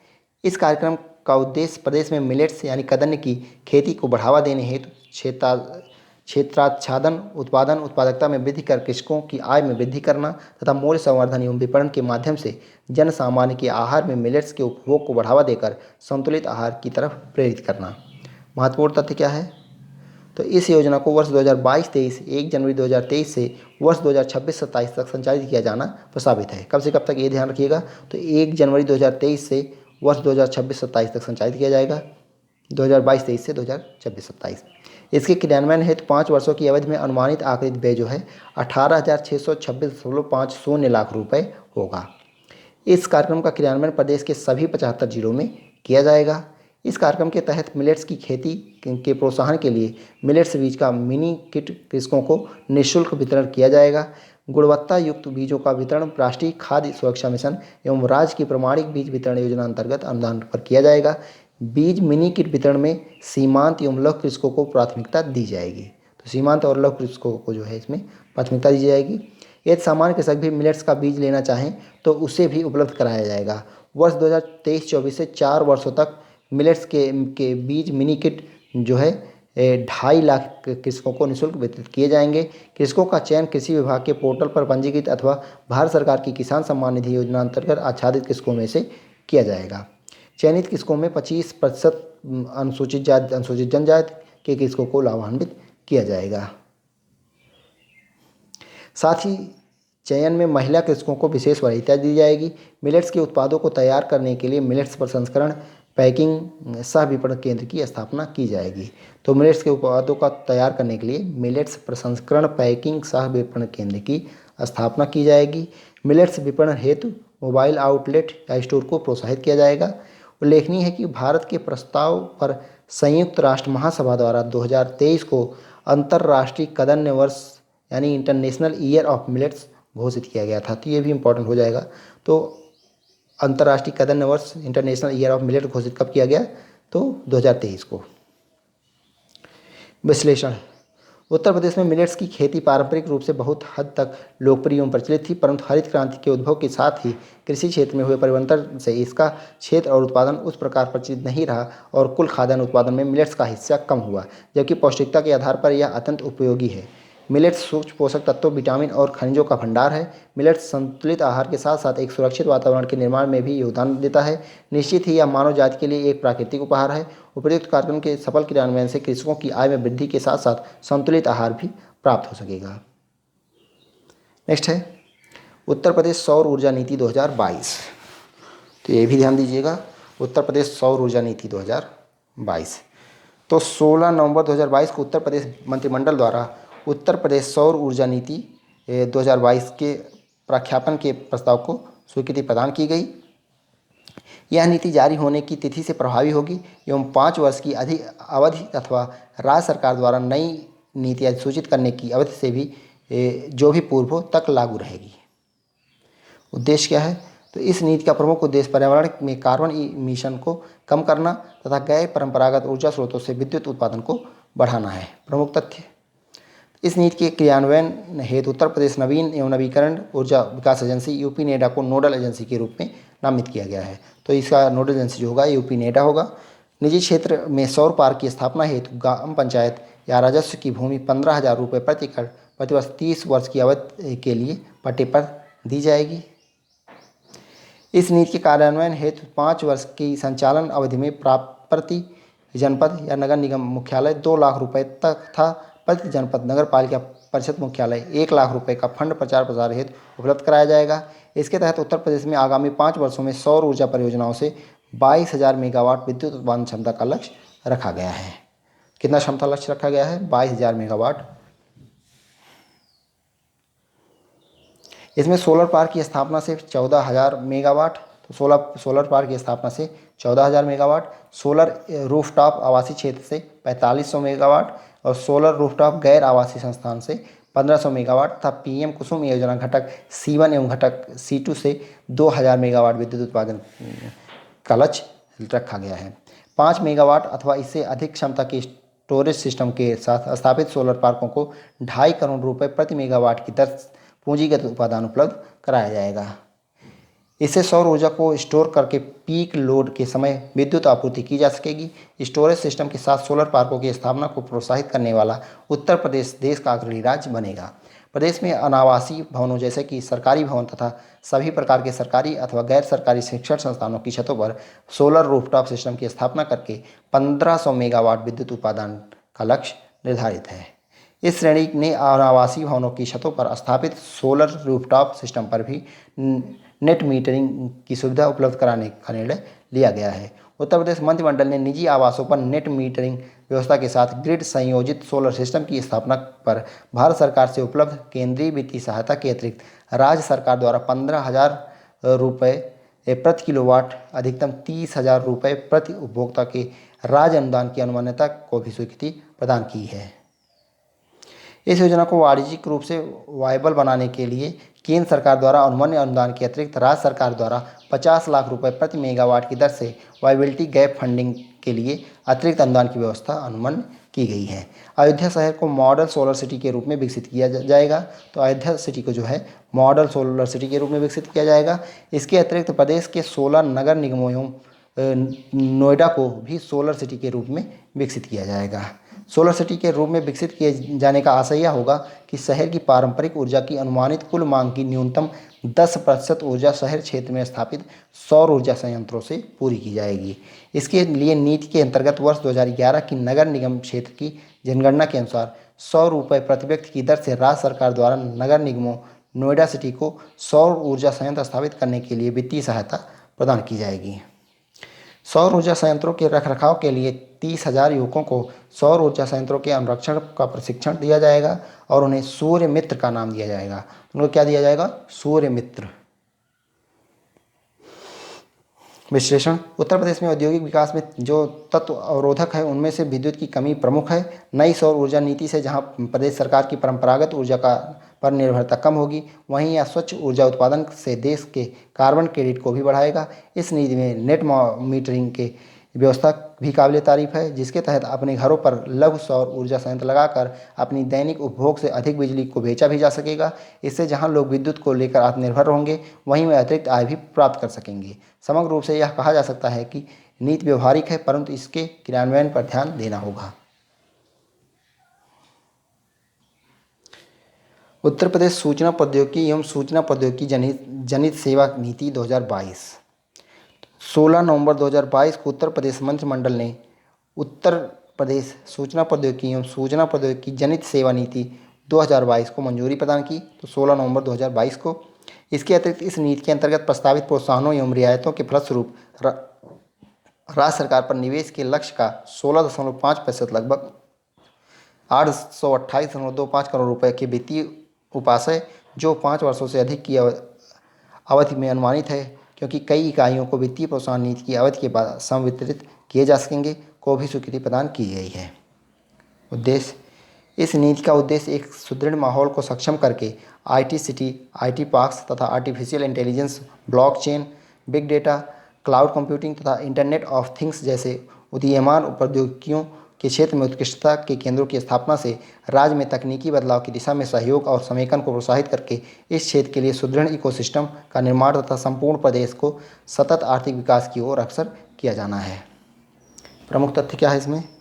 तो इस नीति के निर्माण में वित्तीय एवं गैर वित्तीय प्रोत्साहनों जैसे पूंजी उत्पादन, ब्याज उत्पादन, भूमि उत्पादन, स्टाम्प ड्यूटी से छूट, विद्युत आपूर्ति आदि के संबंध में प्रदेश सरकार द्वारा अधिसूचित अन्य नीतियों में उपलब्ध प्रावधानों को ध्यान में रखा गया है। यह नीति अधिसूचना की तिथि से प्रभावी होगी और 5 वर्ष की अवधि के लिए अथवा नई तिथि की उद्घोषणा होने तक प्रभावी होगी। नीति का कार्यान्वयन शासन स्तर पर गठित नीति कार्यान्वयन इकाई की देखरेख में एक नोडल एजेंसियों द्वारा किया जाएगा। नई नीति के तहत राज्य में घरेलू एवं अंतर्राष्ट्रीय निवेश को आकर्षित किया जाएगा। स्थानीय रोजगार को बढ़ावा देने के लिए विशेष प्रोत्साहन द्वारा अप्रत्यक्ष और अप्रत्यक्ष रोजगार के राज्यव्यापी अवसर सृजित होंगे, जिससे जन सामान्य का सामाजिक एवं आर्थिक उत्थान होगा। अगला पॉइंट इसमें नीति के अंतर्गत नवाचार में तीव्रता लाने तथा नवाचार विशिष्ट वित्त पोषण के परिचालन के लिए सर्वोत्तम वैश्विक प्रथाओं के अनुरूप सुदृढ़ उद्योग अकादमिक सहयोग तथा सर्वोत्तम श्रेणी के बुनियादी ढांचे सहित अनुसंधान एवं विकास गतिविधियों तथा उत्कृष्टता केंद्रों की द्वारा एक अनुकूल नियामक प्रदेश को सक्षम किया जाना है। इस नीति के अंतर्गत न्यूनतम 5 करोड़ रुपए की स्थिर पूंजी निवेश पर 10% की दर से पूंजी उपादान प्रदान किया जाएगा, जिसकी अधिकतम सीमा जो है 50 करोड़ रुपए होगी। अधिसूचित बैंकों या वित्तीय संस्थानों के लिए से लिए गए सावधि ऋण पर 7% अथवा वास्तविक भुगतान किया गया ब्याज जो भी कम हो, वाणिज्यिक परिचालन आरंभ होने के पश्चात 5 वर्ष की अवधि के लिए प्रदान किया जाएगा, जिसकी अधिकतम सीमा प्रति वर्ष प्रति इकाई 1 करोड़ रुपए होगी। पश्चिमांचल, मध्यांचल, पूर्वांचल, बुंदेलखंड क्षेत्रों हेतु न्यूनतम रोजगार मानदंडों को पूरा करने के प्रतिबंध के साथ भूमि की लागत पर 25% प्रतिपूर्ति प्रदान की जाएगी, जिसकी अधिकतम सीमा जो है 50 करोड़ रुपए होगी। स्वीकृत पेटेंट पर वास्तविक फाइलिंग लागत के 100% तक की प्रतिपूर्ति की जाएगी, जो घरेलू पेटेंट्स हेतु अधिकतम 5 लाख रुपए तथा अंतर्राष्ट्रीय पेटेंट से 10 रुपए तक होगी। 10 लाख रुपए यहाँ पे होगा। अगला है प्रस्तावित नीति के अंतर्गत प्रदेश में लगभग 5,000 करोड़ रुपए के निवेश का अनुमान है, जिससे लगभग 50,000 व्यक्तियों हेतु प्रत्यक्ष एवं 1 लाख व्यक्तियों हेतु अप्रत्यक्ष रोजगार सृजित होने की संभावना है। नेक्स्ट है उत्तर प्रदेश जनसंख्या नीति 2021-30। उत्तर प्रदेश सरकार ने वर्ष 2000 में राज्य की अपनी पहली जनसंख्या नीति 2000 प्रारंभ की थी। इस उत्तर प्रदेश जनसंख्या नीति 2000 नीति के लक्ष्य कुल प्रजनन दर को वर्ष 2016 तक 2.1 के प्रतिस्थापन स्तर पर लाने एवं प्रजनन एवं बाल स्वास्थ्य सेवाओं के समन्वित सेवा वितरण के माध्यम से गर्भ निरोधक की अपूर्ण मांग को पूरा करने, शिशु और मातृ मृत्यु दर को कम करना आदि पर केंद्रित थे। आंकड़ों के अनुसार पिछले 2 दशकों में प्रमुख स्वास्थ्य परिणामों में पर्याप्त प्रगति हुई है। राज्य में संस्थागत प्रसव वर्ष 1998-99 के दौरान 15.5% थे, जो वर्ष 2015-16 में बढ़ के 67.8% हो गए, जिसके परिणाम स्वरूप मातृ मृत्यु दर जो कि वर्ष 1998 में 707 थी, वह 2016-18 में घटकर 197 रह गई है, और शिशु मृत्यु दर जो कि वर्ष 2000 में 83 थी, वह 2016 में घटकर 43 रह गई है। हालांकि उत्तर प्रदेश वर्ष 2016 तक प्रतिस्थापन स्तर की कुल प्रजनन दर के लक्ष्य को प्राप्त करने में असफल रहा है, जो कि जनसंख्या स्थिरीकरण को प्रभावित करने के लिए महत्वपूर्ण पहलू है। इसलिए अब इस पर ध्यान देने की अत्यंत आवश्यकता है। 11 जुलाई 2021 को उत्तर प्रदेश के मुख्यमंत्री योगी आदित्यनाथ ने विश्व जनसंख्या दिवस के अवसर पर उत्तर प्रदेश जनसंख्या नीति 2021-30 का अनावरण किया। तो कब? 11 जुलाई 2021 को विश्व जनसंख्या दिवस के मौके पर। उद्देश्य जनसंख्या स्थिरीकरण का लक्ष्य प्राप्त किया जाना, निवारण योग्य मातृ मृत्यु और बीमारियों की समाप्ति, नवजात और 5 वर्ष से कम आयु वाले बच्चों की निवारण योग्य मृत्यु को समाप्त करना और उनकी पोषण स्थिति में सुधार करना, किशोर किशोरियों के लिए यौन और प्रजनन स्वास्थ्य और पोषण से संबंधित सूचनाओं और सेवाओं में सुधार, वृद्धों की देखरेख और कल्याण में सुधार। प्रमुख तथ्य इसमें देखते हैं। तो इस नीति में उद्देश्यों की प्राप्ति के लिए सामाजिक एवं व्यावसायिक परिवर्तन की संचार रणनीतियों को विकसित किया जाएगा। इस नीति में राज्य में प्रजनन दर TFR जो है को वर्ष 2026 तक 2.1% और वर्ष 2030 तक 1.9% करने का लक्ष्य रखा गया है। इस नीति में 0 से 1 वर्ष आयु में शिशु मृत्यु दर प्रति 1000 जीवित जन्म पर को 2026 तक 32 और 2030 तक 22 पर लाने का लक्ष्य रखा गया है। शिशु मृत्यु दर को कम करने के लिए संस्थागत प्रसव और अस्पताल में नवजात की देखभाल की सुविधाएं बढ़ाई जाएंगी। नई नीति के अंतर्गत 0 से 27 दिन आयु की नवजात मृत्यु दर को प्रति 1000 जीवित जन्म पर वर्ष 2026 तक 22 और 2030 तक 12 पर लाने का लक्ष्य है। 5 वर्ष से कम उम्र की मृत्यु दर की प्रति 1000 जीवित जन पर वर्ष 2026 तक 35 और वर्ष 2030 तक 25 पर लाने का लक्ष्य है। नई नीति में औसत जीवन प्रत्याशा को वर्ष 2026 तक 64.3 से बढ़ाकर 66 वर्ष और 2030 तक 69 वर्ष करने का लक्ष्य रखा गया है। नई नीति में कुपोषण रोकने हेतु भी कई अहम उपाय किए गए हैं। इसमें 5 वर्ष तक के बच्चों में कुपोषण की दर को वर्ष 2026 तक 16.4% और वर्ष 2030 तक 11.4% पर लाने का लक्ष्य रखा गया है।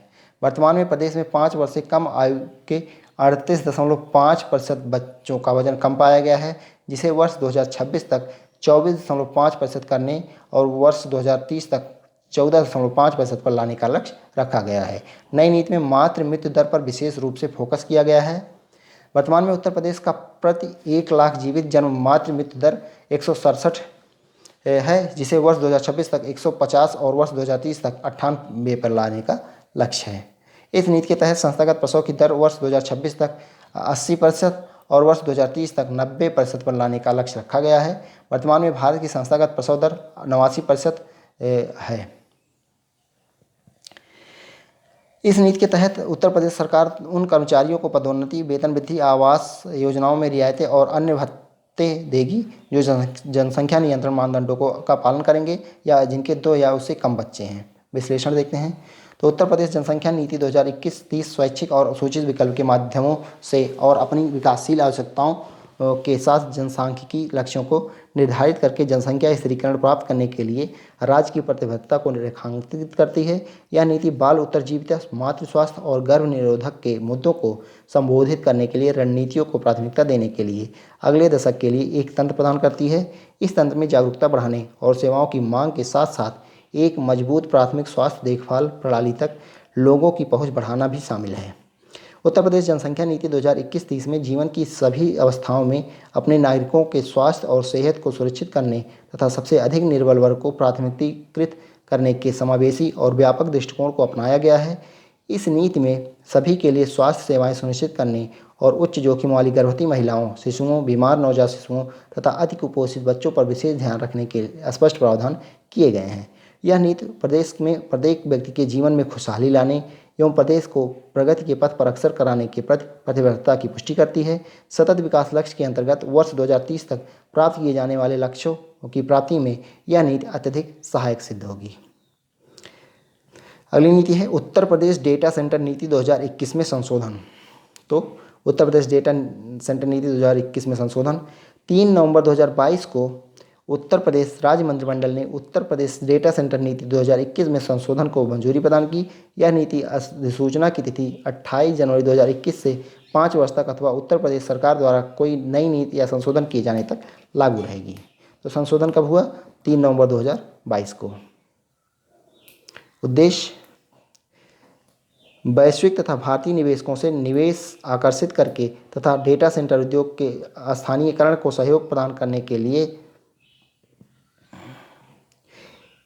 MSME स्टार्टअप्स को आकर्षित करके राज्य में एक विश्वस्तरीय डेटा सेंटर इकोसिस्टम का निर्माण करना। लक्ष्य नीति के अंतर्गत प्रदेश में 30,000 करोड़ रुपए के अनुमानित निवेश से 900 मेगावाट क्षमता के कम से कम 8 संशोधन से पूर्व 3 था अत्याधुनिक निजी सेंटर पार्क स्थापित करना है। प्रमुख तथ्य देखते हैं तो इस नीति के प्रभावी कार्यान्वयन हेतु सूचना प्रौद्योगिकी एवं इलेक्ट्रॉनिक्स विभाग उत्तर प्रदेश शासन के अधीन एक नोडल एजेंसी नामित की जाएगी। निवेशकों को ससमय स्वीकृतियों की प्राप्ति हेतु एकल खिड़की प्रणाली के रूप में कार्य करने के लिए नोडल एजेंसी निवेश मित्र पोर्टल का उपयोग करेगी।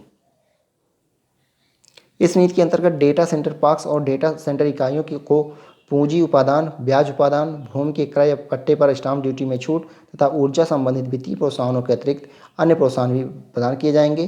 बुंदेलखंड तथा पूर्वांचल क्षेत्रों के लिए अतिरिक्त विभिन्न गैर वित्तीय प्रोत्साहन भी प्रदान किए जाएंगे। डेटा सेंटर इकाइयों के आसपास बड़ी संख्या में सूचना प्रौद्योगिकी तथा सूचना प्रौद्योगिकी जनित इकाइयों की स्थापना होनी है। राज्य में डेटा सेंटर उद्योग को आवश्यक सेवा प्रदाता के रूप में आवश्यक सेवा अनुरक्षण अधिनियम ESMA के अंतर्गत वर्गीकृत किया जाएगा। ऐसे मामलों में जहां नीति की अवधि लेटर ऑफ कंफर्ट निर्गत होने की तिथि से 3 वर्ष के अंदर समाप्त हो रही है। डेटा सेंटर इकाई या पार्क्स में वाणिज्यिक उत्पादन आरंभ करने हेतु लेटर ऑफ कंफर्ट निर्गत करने की तिथि से कम 3 वर्ष का समय प्रदान किए जाने का प्रस्ताव किया गया है। विश्लेषण देखते हैं तो सूचना प्रौद्योगिकी समर्थित सेवा क्षेत्र में उत्तर प्रदेश राज्य का सदैव एक प्रमुख स्थान रहा है।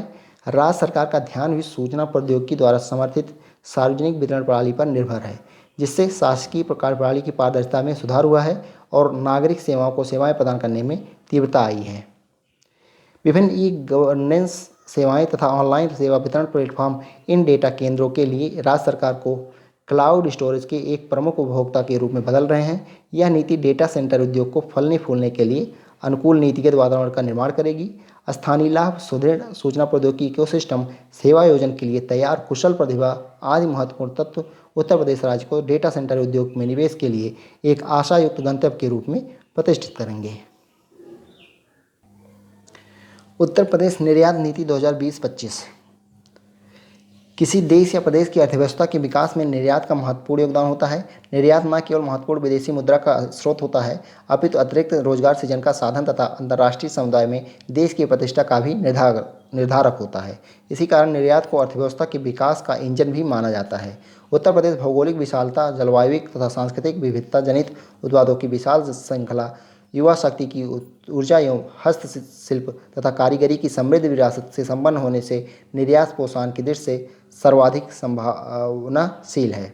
उद्देश्य देखते हैं तो निर्यात के क्षेत्र में विकास एवं प्रतिस्पर्धा को बढ़ावा देना, निर्यात सहायक संस्थाओं को निर्यात संबंधी आवश्यक सहायता व सेवा प्रदान करना, राज्य से निर्यात में वृद्धि हेतु तकनीकी एवं भौतिक अवसंरचनाओं की स्थापना एवं विकास, निर्यात को प्रोत्साहित करने के उद्देश्य से उद्योगों में के निर्यात सामर्थ्य के विकास हेतु आवश्यक समर्थन प्रदान करना, स्थानीय देशों में निर्मित उत्पादों हेतु वैश्विक बाजार में उपलब्ध अवसरों का चिन्हांकन करना, निर्यात संबंधी सर्वश्रेष्ठ प्रक्रियाओं को अंगीकृत करते हुए क्षमता विकास को प्रोत्साहित करना। क्रियान्वयन देखते हैं तो इस नीति में निर्धारित उद्देश्यों की प्राप्ति हेतु क्रियान्वयन रणनीति बनाई गई है। क्रियान्वयन रणनीति के प्रमुख तथ्य इस प्रकार हैं। निर्यात प्रक्रिया का सरलीकरण, एकल खिड़की प्रणाली के माध्यम से प्रक्रियात्मक औपचारिकताओं को कम करते हुए राज्य के विभिन्न विभागों के निर्यात संबंधी प्रपत्रों के शीघ्र निस्तारण और निर्यातकों की समस्याओं के निवारण में निर्यात प्रोत्साहन ब्यूरो द्वारा समन्वयक भूमिका निभाना, make in Uttar Pradesh, make in India के ब्रांड का विकास एवं प्रोत्साहन, निर्यात योग्य उत्पादों एवं भौगोलिक संकेतन यानी जीआई पंजीयन प्राप्त करने में सहयोग करना, निर्यात की प्रबल संभावनाओं वाले जनपदों के उत्पाद एवं सेवाओं को चिन्हित करते हुए उनके निर्यात प्रोत्साहन हेतु उत्पादकों एवं सेवा प्रदाताओं की क्षमता विकास और तथा प्रशिक्षण कार्यक्रमों का आयोजन करना, भारत सरकार के विभिन्न निर्यात परक विभागों एवं संस्थाओं जैसे निर्यात संवर्धन परिषदों, अंतर्राष्ट्रीय व्यापार संस्थाओं, federation of India export organisation FEO, India trade promotion organisation ITPO, national centre for trade information and product sectoral association NCTI के बीच समन्वय सुदृढ़ करना। इस हेतु केंद्र राज्य समन्वय प्रकोष्ठ सेंटर स्टेट कोऑर्डिनेशन सेल की स्थापना किया जाना। राज्य स्तरीय निर्यात प्रोत्साहन परिषद, राज्य स्तरीय निर्यात प्रोत्साहन परिषद, राज्य स्तरीय निर्यात प्रोत्साहन समिति तथा जनपद स्तरीय निर्यात प्रोत्साहन समितियों को संस्थागत सुदृढ़ीकरण प्रदान करना। जिला निर्यात संवर्धन परिषद DEPC का गठन, जिसके अध्यक्ष जिलाधिकारी तथा उपायुक्त सदस्य सचिव होंगे। जनपद के प्रमुख निर्यात इकाइयों के तथा प्रमुख औद्योगिक संगठन के पदाधिकारी परिषद के सदस्य होंगे। परिषद द्वारा बैठकें आयोजित कर जनपद के निर्यात इकाइयों की समस्याओं का निदान किया जाएगा। उद्यमियों तथा राज्य के अधिकारियों में निर्यात संबंधी ज्ञान के प्रसार हेतु मांग के अनुसार क्षमता विकास की कार्यशालाएं राज्य में विभिन्न जनपदों में आयोजित करना। प्रतिवर्ष राज्य स्तरीय एक्सपोर्टर्स कॉन्क्लेव का आयोजन कर प्रदेश के निर्यातकों की निर्यात से संबंधित विभिन्न समस्याओं का समाधान तथा निर्यात विकास की संभावनाओं की तलाश करना। एक्सपोर्ट क्रेडिट को बढ़ावा देने हेतु निर्यात संभावना वाले जनपदों में कम से कम बैंक की एक शाखा का निर्धारण जो सूक्ष्म लघु इकाइयों को उपयुक्त दरों पर ऋण उपलब्ध करा सकें। B2B एक्सचेंज की स्थापना, जिससे राज्य के लघु एवं छोटे उद्यमी भी ऑनलाइन व्यापारिक सुविधा का लाभ प्राप्त कर सकें।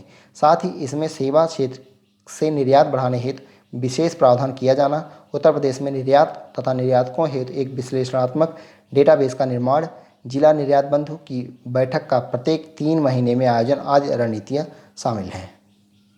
प्रमुख तथ्य देखते हैं इसमें। तो उत्तर प्रदेश निर्यात नीति 2020-25 के फोकस क्षेत्र में हस्तशिल्प, कृषि एवं प्रसंस्कृत खाद्य उत्पाद, इंजीनियरिंग गुड्स, हैंडलूम एवं टेक्सटाइल, चर्म उत्पाद, कालीन एवं दरियाँ, ग्लास एवं सिरेमिक उत्पाद, काष्ठ उत्पाद, स्पोर्ट्स गुड्स, रक्षा उत्पाद, सेवा क्षेत्र, शिक्षा, पर्यटन, आईटी एवं आईटीईएस, मेडिकल वैल्यू ट्रेवल्स तथा लॉजिस्टिक्स शामिल हैं। उत्तर प्रदेश निर्यात नीति 2020-25 के क्रियान्वयन संबंधी कार्य उत्तर प्रदेश निर्यात प्रोत्साहन ब्यूरो द्वारा संपादित किए जाएंगे। किसके द्वारा? उत्तर प्रदेश निर्यात प्रोत्साहन ब्यूरो। इस नीति के अंतर्गत पात्र इकाइयों को प्रदान की जाने वाली सुविधाओं तथा अन्य आनुषंगिक क्रियाकलापों पर होने वाला व्यय बजट में प्रावधानित धनराशि की सीमा के अंतर्गत रखा जाएगा। इस नीति के तहत पशु क्रय विक्रय हेतु ई हाट पोर्टल विकसित किए जाएंगे। तो ई हाट पोर्टल जो है पशु क्रय विक्रय के लिए विकसित किए जाएंगे। उत्तर प्रदेश निर्यात नीति 2020-25 के माध्यम से कृषकों की आय को दोगुना करने के लिए तथा कृषि क्षेत्र से निर्यात को बढ़ावा दिए जाने के उद्देश्य से उन सभी अवयवों को अंगीकृत किया जा सकेगा जो उत्तर प्रदेश कृषि प्रोत्साहन नीति से अनाच्छादित हैं। खाद्य प्रसंस्करण से संबंधित निर्यातक इकाइयों द्वारा अंतर्राष्ट्रीय गुणवत्ता सुनिश्चित किए जाने हेतु विशेष सेवाओं के हायर किए जाने पर वित्तीय सहायता का प्रावधान इस नीति में किया गया है। नेक्स्ट है उत्तर प्रदेश स्वस्थानीय मलिन बस्ती पुनर्विकास नीति। उत्तर प्रदेश स्वस्थानीय मलिन बस्ती पुनर्विकास नीति 2021। 28 अक्टूबर 2021 को उत्तर प्रदेश मंत्रिमंडल ने उत्तर प्रदेश स्वस्थानीय मलिन बस्ती पुनर्विकास नीति 2021 के प्रख्यापन को प्रस्ताव को स्वीकृति दी। कब? 28 अक्टूबर 2021 को। इस नीति के अनुसार मलिन बस्ती का अभिप्राय उत्तर प्रदेश मलिन बस्ती क्षेत्र सुधार और निपातन अधिनियम 1962 की धारा 3 के अनुसार परिभाषित श्रम से है। इस नीति के तहत उस बस्ती को मलिन बस्ती के रूप में मान्यता दी जाएगी जिसमें न्यूनतम 300 व्यक्ति निवासित हों। इस नीति के क्रियान्वयन हेतु राज्य नगरीय विकास अभिकरण सूडा उत्तर प्रदेश को राज्य स्तरीय नोडल एजेंसी नामित किया गया है। तो राज्य नगरीय विकास अधिकरण सूडा को राज्य स्तरीय नोडल एजेंसी नामित किया गया है। नीति के क्रियान्वयन हेतु राज्य स्तर पर मुख्य सचिव की अध्यक्षता में राज्य स्तरीय सक्षम प्राधिकारी, अपर मुख्य सचिव या प्रमुख सचिव नगरीय रोजगार एवं गरीबी उन्मूलन विभाग की अध्यक्षता में राज्य स्तरीय मूल्यांकन समिति, नगरीय स्तर पर नगर निगमों हेतु मंडलायुक्त की अध्यक्षता में तथा अन्य नगर निकायों हेतु जिला अधिकारी की अध्यक्षता में नगर स्तरीय सक्षम प्राधिकारी का गठन किया जाएगा। चिन्हित मलिन बस्तियों के मूल्यांकन एवं नगर स्तरीय सक्षम प्राधिकारी को तकनीकी सहायता उपलब्ध कराने हेतु परियोजना निदेशक, जिला नगरीय विकास अभिकरण डूडा की अध्यक्षता में नगर स्तरीय तकनीकी समिति गठित की जाएगी। इस नीति के अंतर्गत शहरी स्थानीय निकाय यूएलबी क्रियान्वयन या संस्था निजी विकासकर्ता की भूमिका एवं दायित्व के साथ परियोजना के विकास, लाभार्थियों की पात्रता तथा उनका मिलने वाले लाभ, आवंटन प्रक्रिया, अनिवार्य विकास मापदंड एवं प्रधानमंत्री आवास योजना सबके लिए आवास शहरी मिशन से प्राप्त किए जाने वाले अनुदान के संबंध में स्पष्ट प्रावधान किए गए हैं। अगली नीति है उत्तर प्रदेश स्टार्टअप नीति 2020। तो उत्तर प्रदेश स्टार्टअप नीति 2020 में संशोधन। उद्यमता की प्रबल क्षमताओं वाला उत्तर प्रदेश राज्य पिछले कुछ वर्षों में एक सुदृढ़ स्टार्टअप इकोसिस्टम के निर्माण की दिशा में अग्रसर है। युवाओं के बीच नवाचार और उद्यमता की भावना को बढ़ावा देने हेतु राज्य ने अपनी प्रथम स्टार्टअप नीति उत्तर प्रदेश सूचना प्रौद्योगिकी एवं स्टार्टअप नीति 2016 की घोषणा की, जिसके बाद में उत्तर प्रदेश सूचना प्रौद्योगिकी एवं स्टार्टअप नीति 2017 के रूप में संशोधित किया गया। हालांकि केंद्र सरकार द्वारा राज्यों के स्टार्टअप रैंकिंग फ्रेमवर्क की शुरुआत तथा युवा हब और इनोवेशन हब जैसी योजनाओं को एकीकृत करके नीति को जमीनी स्तर पर बढ़ावा देने की प्रतिबद्धता के कारण नीति का एक और पुनरीक्षण आवश्यक हो गया। अतः राज्य सरकार ने इसे प्रदेश के युवाओं हेतु अधिक समग्र और लाभकारी बनाने के लिए जुलाई 2020 में नई स्टार्टअप नीति 2020 को अनुमोदन प्रदान किया। तो कब? जुलाई 2020 में नई स्टार्टअप नीति 2020 को अनुमोदन प्रदान किया। 3 नवंबर 2022 को उत्तर प्रदेश मंत्रिमंडल ने उत्तर प्रदेश स्टार्टअप नीति 2020 में संशोधन का प्रस्ताव मंजूरी प्रदान की। उद्देश्य रोजगार सृजन तथा विभिन्न क्षेत्रों यथा कृषि, चिकित्सा एवं स्वास्थ्य, ऊर्जा, खाद्य एवं ग्रामोद्योग, शिक्षा, पर्यटन, परिवहन इत्यादि में भी उद्यमिता संस्कृति को बढ़ावा देना, जिससे राज्य की अर्थव्यवस्था और युवाओं के सशक्तिकरण में योगदान हो। लक्ष्य क्या है? तो भारत सरकार द्वारा संचालित राज्यों की स्टार्टअप रैंकिंग के अंतर्गत 3 शीर्ष राज्यों में स्थान ग्रहण करना, प्रदेश में 100 इंक्यूबेटर्स तथा राज्य के प्रत्येक जनपद में कम से कम 1 इंक्यूबेटर्स की स्थापना, स्टार्टअप के लिए कम से कम 1 मिलियन वर्ग फुट इंक्यूबेशन एक्सीलरेशन स्थान का विकास या सहायता, राज्य में कम से कम 1 कम से कम 10,000 स्टार्टअप की स्थापना की, अनुकूलन इकोसिस्टम का सृजन, स्टेट ऑफ आर्ट उत्कृष्टता केंद्रों की स्थापना, भारत के सबसे बड़े इनक्यूबेटर्स की स्थापना लखनऊ में करना। प्रमुख तथ्य देखते हैं इसमें। तो इस नीति के संशोधन के तहत उत्कृष्टता केंद्र की स्थापना के लक्ष्य को 3 से बढ़ाकर 8 कर दिया गया है। तो इस नीति में जो संशोधन किया गया है, इसमें उत्कृष्टता केंद्र की स्थापना जो है इसका लक्ष्य 3 से बढ़ाकर 8 कर दिया गया है। स्टार्टअप को 15,000 रुपये मासिक के स्थान पर अब 17,500 कर दिया गया है। पहले 15,000 था, उसको बढ़ा के अब 17,500 कर दिया गया है। रुपये मासिक भरण पोषण भत्ता 1 वर्ष की अवधि तक प्रदान किया जाएगा। संशोधन में व्यवहारिक आवश्यकताओं के दृष्टिगत महिला नेतृत्व वाले स्टार्टअप, ग्रामीण प्रभाव स्टार्टअप, सर्कुलर इकोनॉमी स्टार्टअप, जलवायु परिवर्तन स्टार्टअप इत्यादि की परिभाषाओं को इस नीति में परिभाषित किया गया है। सीड कैपिटल व विपणन सहायता की धनराशि को भी 5 लाख रुपये से बढ़ा के 7.5 लाख रुपये कर दिया गया है। इसके अलावा 5 लाख रुपये प्रोटोटाइप अनुदान की नई व्यवस्था की गई है। स्टार्टअप इकाइयों के वित्त पोषण के लिए सिडबी के साथ 1,000 करोड़ रुपए के स्टार्टअप फंड तथा यूपी एंजल नेटवर्क की स्थापना की गई है तथा इंक्यूबेटर्स और स्टार्टअप्स को बढ़ावा देने के लिए एक समर्पित ऑनलाइन पोर्टल आरंभ किया गया है। यह नीति प्रदेश के युवाओं को रोजगार आकांक्षी के बजाय रोजगार प्रदाता के रूप में ढालने की सहायक होगी और इससे प्रदेश के लगभग 50,000 व्यक्तियों को प्रत्यक्ष एवं 1 लाख व्यक्तियों हेतु अप्रत्यक्ष रोजगार सृजित होने की संभावना है। यह नीति अधिसूचना की तिथि से 5 वर्षों के लिए वैध है। विश्लेषण। इस नई नीति से प्रदेश के युवाओं के बीच नवाचार और उद्यमिता को बढ़ावा मिलेगा, साथ ही तकनीकी और उच्च शिक्षा के क्षेत्रों में भी सहयोग प्राप्त होगा।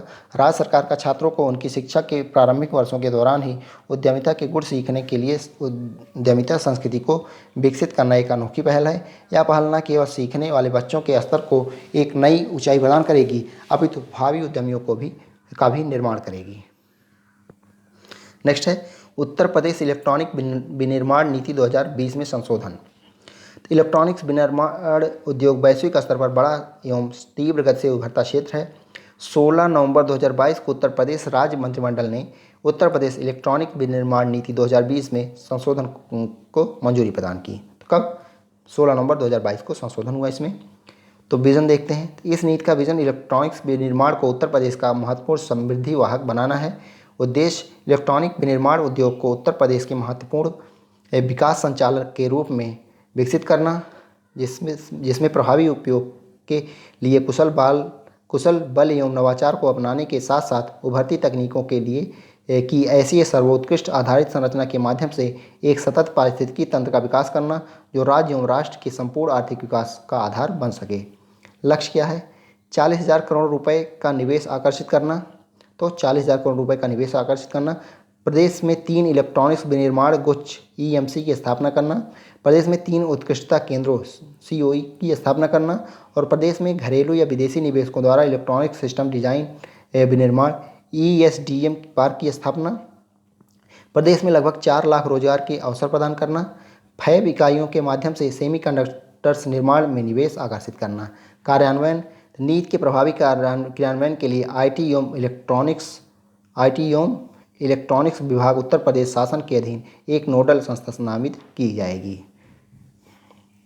नोडल संस्था के कार्यों की देखरेख के लिए प्रमुख सचिव सूचना प्रौद्योगिकी एवं इलेक्ट्रॉनिक्स की अध्यक्षता में एक नीति कार्यान्वयन इकाई स्थापित की जाएगी।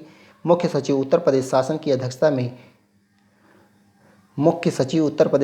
अध्यक्षता में एक राज्य स्तरीय सशक्त समिति स्थापित की जाएगी जो 200 करोड़ रुपए से अधिक निवेश को अनुशंसा देगी, यद्यपि यह अनुशंसा मंत्रिमंडल के अनुमोदन के अधीन होगी। प्रमुख तथ्य। उत्कृष्टता केंद्र की कुल परियोजना लागत का 25% राज्य सरकार द्वारा तथा शेष 75% भारत सरकार एवं संबंधित उद्योग संघ द्वारा वहन किया जाएगा। नीति में पूंजी उपादान सरकार द्वारा गठित समिति के मूल्यांकन के आधार पर प्रदान की जाएगी। नीति के अंतर्गत बनने वाले 3 इलेक्ट्रॉनिक विनिर्माण क्लस्टर EMC निम्नलिखित हैं। कौन कौन से हैं? यमुना एक्सप्रेसवे औद्योगिक विकास प्राधिकरण, ईडा में जेवर हवाई अड्डे के पास इलेक्ट्रॉनिक सिटी की स्थापना गौतम बुद्ध नगर में, बुंदेलखंड में रक्षा इलेक्ट्रॉनिक्स विनिर्माण क्लस्टर्स, लखनऊ उन्नाव कानपुर जोन में मेडिकल इलेक्ट्रॉनिक्स विनिर्माण क्लस्टर। ये तीनों काफ़ी इंपॉर्टेंट है, ध्यान रखिएगा। भूमि संबंधी उपादान के प्रावधान निम्नलिखित हैं। तो मध्यांचल एवं पश्चिमांचल क्षेत्र में सरकारी अभिकरण से भूमि खरीदने पर तत्समय प्रचलित सेक्टर दरों पर 25% भूमि उपादान दिया जाएगा। बुंदेलखंड एवं पूर्वांचल क्षेत्र के लिए यह उपादान 50% है। भूमि उपादान कुल परियोजना लागत के 7.5% तक प्रदान किया जाएगा।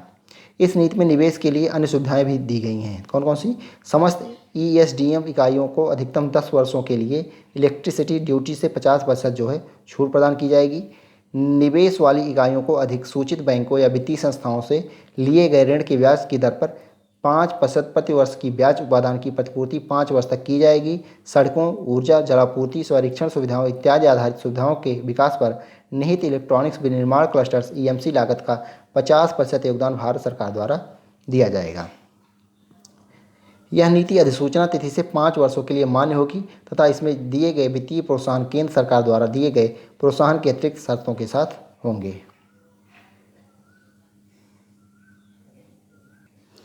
उत्तर प्रदेश इलेक्ट्रॉनिक्स विनिर्माण नीति 2020 में संशोधन।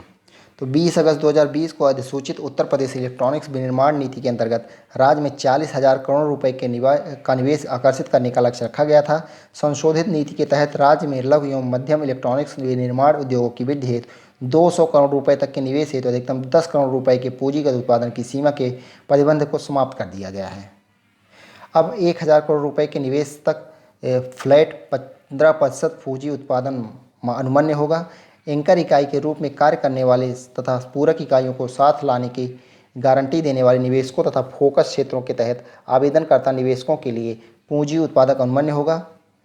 200 करोड़ रुपए तक निवेश वाली इकाइयों हेतु लिए गए ऋण पर ब्याज की दर पर 5 वर्ष तक 5% प्रतिवर्ष जो है 1 करोड़ रुपए प्रतिवर्ष अधिकतम 5 करोड़ रुपए प्रति इकाई ब्याज उत्पादन की प्रतिपूर्ति की सीमा को बढ़ाकर 7 वर्ष अधिकतम 7 करोड़ रुपए किया जाने का प्रस्ताव है। निवेशकों को परियोजना के क्रियान्वयन के लिए अनुकूल समय देने के लिए लेटर ऑफ कंफर्ट की तिथि से 200 करोड़ रुपए तक निवेश करने वाली इकाइयों को 5 वर्ष, 200 करोड़ रुपए से 1,000 करोड़ रुपए के बीच निवेश करने वाली इकाइयों को 6 वर्ष तथा 1,000 करोड़ रुपए से अधिक निवेश करने वाली इकाइयों को 7 वर्ष का समय प्रदान किया जाना प्रस्तावित है। संशोधनों के अंतर्गत लॉजिस्टिक उपादान, महिला या अनुसूचित जाति, अनुसूचित जनजाति, दिव्यांगजन एवं ट्रांसजेंडर कर्मचारियों के भविष्य निधि की प्रतिपूर्ति तथा 200 करोड़ रुपए निवेश के लिए 5 वर्ष की अवधि के लिए लीज रेंटल चार्ज पर 25% प्रति इकाई अधिकतम 25 लाख रुपए प्रति वर्ष प्रतिपूर्ति के प्रावधान प्रस्तावित है। सेमीकंडक्टर इकाइयों के आच्छादन को पुनः परिभाषित करते हुए उनके लिए प्रोत्साहनों को भी संशोधित नीति के तहत परिभाषित किया गया है। अगली नीति है उत्तर प्रदेश कृषि निर्यात नीति 2019। वाणिज्य एवं उद्योग मंत्रालय भारत सरकार द्वारा वर्ष 2018 में कृषि निर्यात को दोगुना करने के उद्देश्य से राष्ट्रीय कृषि निर्यात नीति प्रतिपादित करते हुए यह परिकल्पित किया गया कि प्रत्येक राज्य द्वारा भी इस उद्देश्य को प्राप्त करने हेतु अपनी कृषि निर्यात नीति प्रतिपादित की जाएगी। इसी को ध्यान में रखते हुए 10 सितंबर 2019 कब 10 सितंबर 2019 को उत्तर प्रदेश सरकार द्वारा उत्तर प्रदेश कृषि निर्यात नीति 2019 के प्रख्यापन को मंजूरी प्रदान की गई। तो 10 सितंबर 2019 को यह नीति कृषि निर्यात के लिए संस्थागत तंत्र बनाने, निर्यात उन्मुख वस्तुओं को बढ़ावा देने तथा राज्य में पर्यावरण के अनुकूल कृषि किस्मों की खेती को प्रोत्साहित करने हेतु निर्मित की गई है। उद्देश्य उत्तर प्रदेश कृषि निर्यात नीति 2019 के निम्नलिखित उद्देश्य हैं: किसानों की आय में वृद्धि करना, कृषि क्षेत्र में निर्यात को बढ़ाना, उत्तर प्रदेश से कृषि निर्यात को वर्ष 2024 तक दोगुना करना, अंतर्राष्ट्रीय बाजार का आकलन करने एवं उसके प्रबंधन से संबंधित बाधाओं को दूर करने हेतु संस्थागत कार्यप्रणाली बनाना, निर्यात योग्य उत्पादों और वैश्विक अवसरों से संबंधित जानकारी को किसानों तक पहुंचाने हेतु ढांचा विकसित करना, पर्यावरण को संरक्षित करने वाले कृषि उत्पादों के निर्यात को सुगम करना, अप्रसंस्कृत कृषि उत्पादों के निर्यात से मूल्यवर्धित कृषि उत्पादों की ओर गमन करना। प्रमुख तथ्य देखते हैं इसमें। तो उत्तर प्रदेश कृषि निर्यात नीति 2019 के माध्यम से कृषि उत्पादों के निर्यात से किसानों की आय बढ़ेगी तथा विदेशी मुद्रा प्राप्त होगी। इस नीति के तहत अच्छी कृषि पद्धतियों को प्रोत्साहित करते हुए रोग मुक्त क्षेत्रों को विकसित किया जाएगा। ताजे फल और सब्जियों के निर्यात हेतु लंबी दूरी के समुद्री प्रोटोकॉल को बढ़ाया जाएगा। नवोन्मेष और स्टार्टअप को प्रोत्साहित करने हेतु व्यवस्था का निर्माण किया जाएगा। राज्य को अंतर्राष्ट्रीय बाजार के अवसरों से जोड़ने के लिए कार्यक्रम आयोजित किए जाएंगे। नीति के अंतर्गत ज़्यादा निवेश के लिए व्यवसाय को आकर्षित किया जाएगा और राज्य के ब्रांड का प्रचार करने पर जोर दिया जाएगा। जिले या जिलों के समूहों में क्षेत्रों के क्लस्टर बनाते हुए क्लस्टर पद्धति के माध्यम से राज्य कृषि नीति को बढ़ावा दिया जाएगा। राष्ट्रीय और राज्य स्तरीय संस्थाओं के सहयोग से अनुसंधान और विकास को प्रोत्साहित किया जाएगा। नीति के माध्यम से कृषि निर्यात की वृद्धि से रोजगार का सृजन होगा तथा इसका प्रत्यक्ष लाभ किसानों को प्राप्त होगा। यह नीति 50 से 100 हेक्टेयर क्षेत्र में संकुल रूप में खेती का प्रस्ताव करती है, जहां विदेशों की मांग पर फसलों का उत्पादन किया जाएगा और उन देशों को ही इन फसलों का निर्यात भी किया जाएगा। इसके अतिरिक्त इन संकुलों के पास ही नए खाद्य प्रसंस्करण उद्योग भी स्थापित किए जाएंगे। उत्तर प्रदेश वेब मीडिया नीति 2016 में संशोधन। तो 5 फरवरी 2020 को उत्तर प्रदेश सरकार द्वारा इस नीति में संशोधन से संबंधित प्रस्ताव को मंजूरी प्रदान की गई। तो कब? 5 फरवरी 2020 को जो है संशोधन को मंजूरी प्रदान की गई। प्रमुख तथ्य देखते हैं। तो वर्ष 2016 में प्रख्यापित उत्तर प्रदेश वेब मीडिया नीति का मुख्य उद्देश्य न्यूज वेबसाइट्स या पोर्टल्स को शासकीय विज्ञापन प्रदान किए जाने का नियमन है। संशोधित नीति में प्रादेशिक प्राथमिकताओं के समावेश हेतु यथा आवश्यक संशोधन किए गए हैं। प्रदेश सरकार की नीतियों, उपलब्धियों तथा कल्याणकारी योजनाओं का प्रचार प्रसार किए जाने के निमित्त वेबसाइट्स को उनके 2 वर्ष के प्रदर्शन के आधार पर सूचीबद्ध किया जाएगा। विज्ञापन एवं दृश्य प्रचार निदेशालय की नीतियों के अनुसार वेबसाइटों को विज्ञापन प्रदान करने हेतु हिट्स की संख्या को 2.5 लाख से घटाकर 0.5 लाख कर दिया गया है। वेबसाइट की गणना अंतर्राष्ट्रीय स्वीकृति एवं विश्वसनीय third party tools, Google analytics, com score आदि द्वारा की जाएगी तथा गणना का आधार यूनिक यूज़र होगा। वेबसाइटों की 5 श्रेणियां बनाई गई हैं। विज्ञापन निर्गत किए जाने हेतु संबंधित वेब माध्यम को सभी प्रमुख ब्राउज़र्स, मोबाइल ब्राउज़र सहित में कंपैटिबल होना आवश्यक है। संशोधित नीति के अंतर्गत मीडिया में विज्ञापन अधिकतम 1 वेब पृष्ठ प्रति वेबसाइट के प्रतिबंध को समाप्त कर दिया गया है। तो ये ध्यान रखिएगा। उत्तर प्रदेश पर्यटन नीति 2022, ये इंपॉर्टेंट हो जाएगी। उत्तर प्रदेश पर्यटन नीति 2022।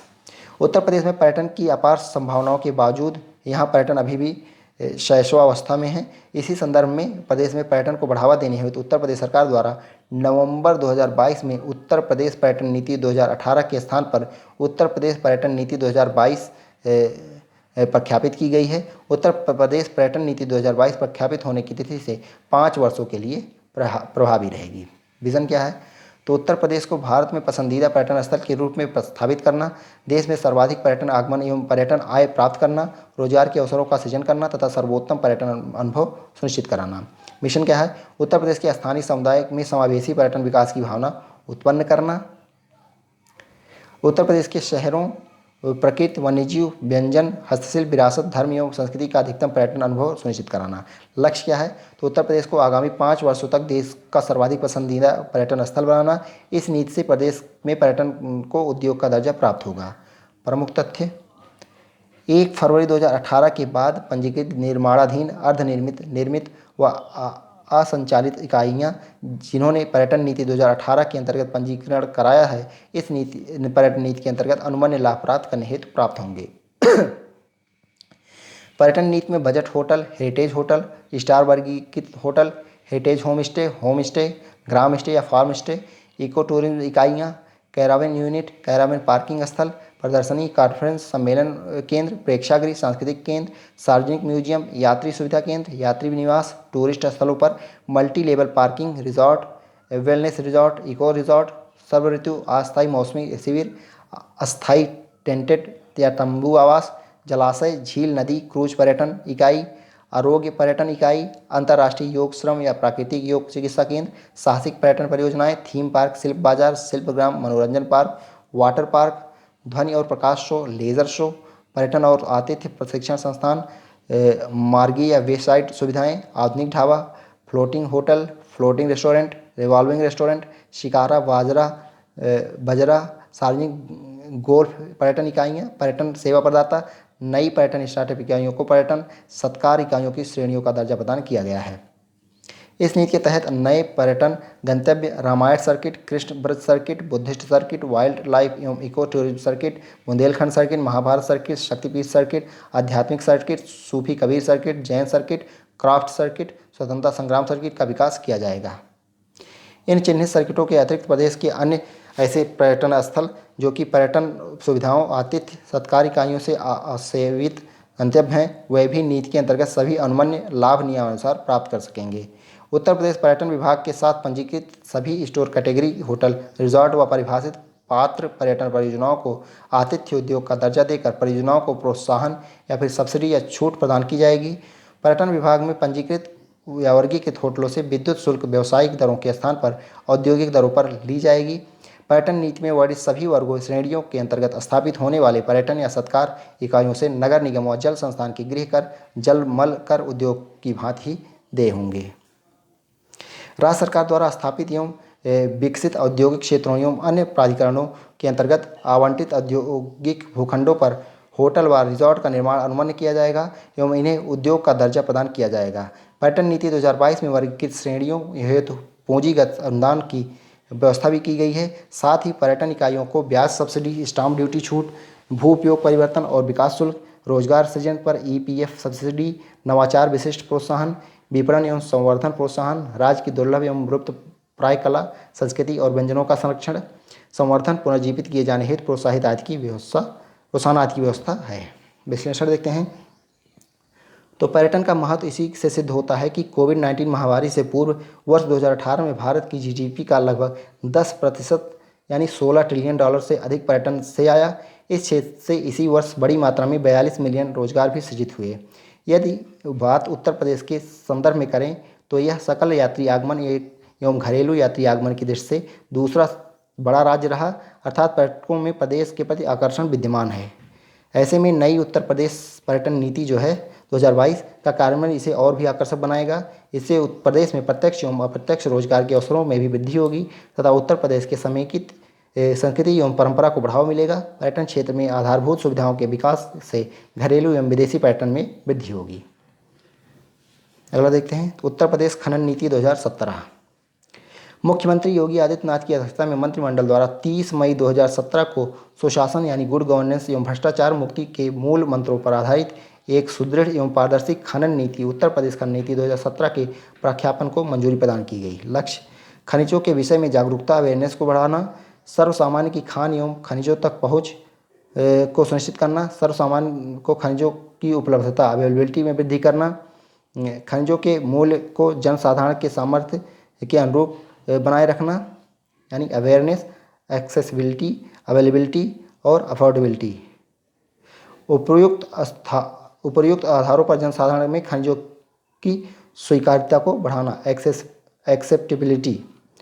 उद्देश्य सामाजिक एवं आर्थिक सतत विकास, सस्टेनेबल सोशियो इकोनॉमिक डेवलपमेंट की गति को तीव्र करना, सस्टेनेबल सोशियो इकोनॉमिक डेवलपमेंट की गति को जो है तीव्र करना इसका उद्देश्य है। खनिजों का संरक्षण, मिनरल कंजर्वेशन करना, पर्यावरण एवं पारिस्थितिकी, इन्वायरमेंट एंड इकोलॉजी का संतुलन बनाए रखना, खनिजों से प्राप्त राजस्व के राज्य के कुल राजस्व प्राप्ति में अंश को 1.85% को बढ़ाकर आगामी 5 वर्ष में 3% करना, अवैध खनन या परिवहन पर नियंत्रण करना, खनिज क्षेत्र में रोजगार के अवसर बढ़ाना, खनिज उद्योग में स्वच्छ प्रतिस्पर्धा को प्रोत्साहन देना, खनिजों के वैज्ञानिक विकास हेतु तकनीकी ज्ञान सुविधाएं तथा परामर्श उपलब्ध कराना, खनिज संबंधी सूचना या आंकड़ों की उपलब्धता को बढ़ाना, इस क्षेत्र में निजी पूंजी निवेश को प्रोत्साहन और उद्यमिता का विकास करना, तकनीक के माध्यम से नए खनिज भंडारों के अन्वेषण को प्रोत्साहित करना, ई टेंडरिंग या ई नीलामी या ई बिडिंग प्रणाली के माध्यम से खनिज क्षेत्र में पारदर्शिता लाना तथा इसे भ्रष्टाचार मुक्त बनाना, खनन से प्रभावित व्यक्तियों हेतु कल्याणकारी योजनाओं का संचालन करना। रणनीति तो खनिजों के व्यावसायिक दोहन हेतु उनके अन्वेषण में तीव्रता लाई जाएगी। निम्न श्रेणी के खनिजों को उच्चीकरण करते हुए खनिज विकास एवं खनिज आधारित उद्योगों को प्रोत्साहित किया जाएगा। खनन प्रशासन की प्रक्रिया को सरलीकृत, पारदर्शी एवं समयबद्ध बनाकर इसके अंतर्गत खनन पट्टों, अनुज्ञा पत्रों को ई टेंडर या ई नीलामी, ई बिडिंग के माध्यम से दिया जाएगा। खनिज आधारित सूचना के लिए निदेशालय स्तर पर विशेष सेल की स्थापना की जाएगी जिससे उद्यमियों को आवश्यक सूचना प्रदान की जा सके और स्थापना में आधारभूत सुविधाओं का विकास किया जाएगा। अवैध खनन परिवहन पर नियंत्रण के लिए क्षेत्रीय कार्यालय स्तर पर विभागीय सचल दल तथा विभागीय सुरक्षा बल का गठन किया जाएगा। खनन संबंधी अपराधों की त्वरित सुनवाई के लिए विशेष न्यायालय का गठन किया जाएगा। खनिज क्षेत्रों के लिए कल्याणकारी योजनाओं का क्रियान्वयन किया जाएगा। लाभ क्या है तो प्रस्तावित नीति सुधार के से खनिजों से प्राप्त होने वाले राजस्व का राज्य के कुल राजस्व प्राप्ति में अंश 1.85% को बढ़ाकर अगले 5 वर्षों में 3% किए जाने की संभावना है। दोस्तों ये खत्म हुआ, उसके बाद अगले लेक्चर में हम लोग उत्तर प्रदेश की प्रमुख योजनाएं पढ़ेंगे। वीडियो पसंद आया हो तो लाइक करें और चैनल पर नए हैं तो चैनल को सब्सक्राइब करें। धन्यवाद। जय हिंद।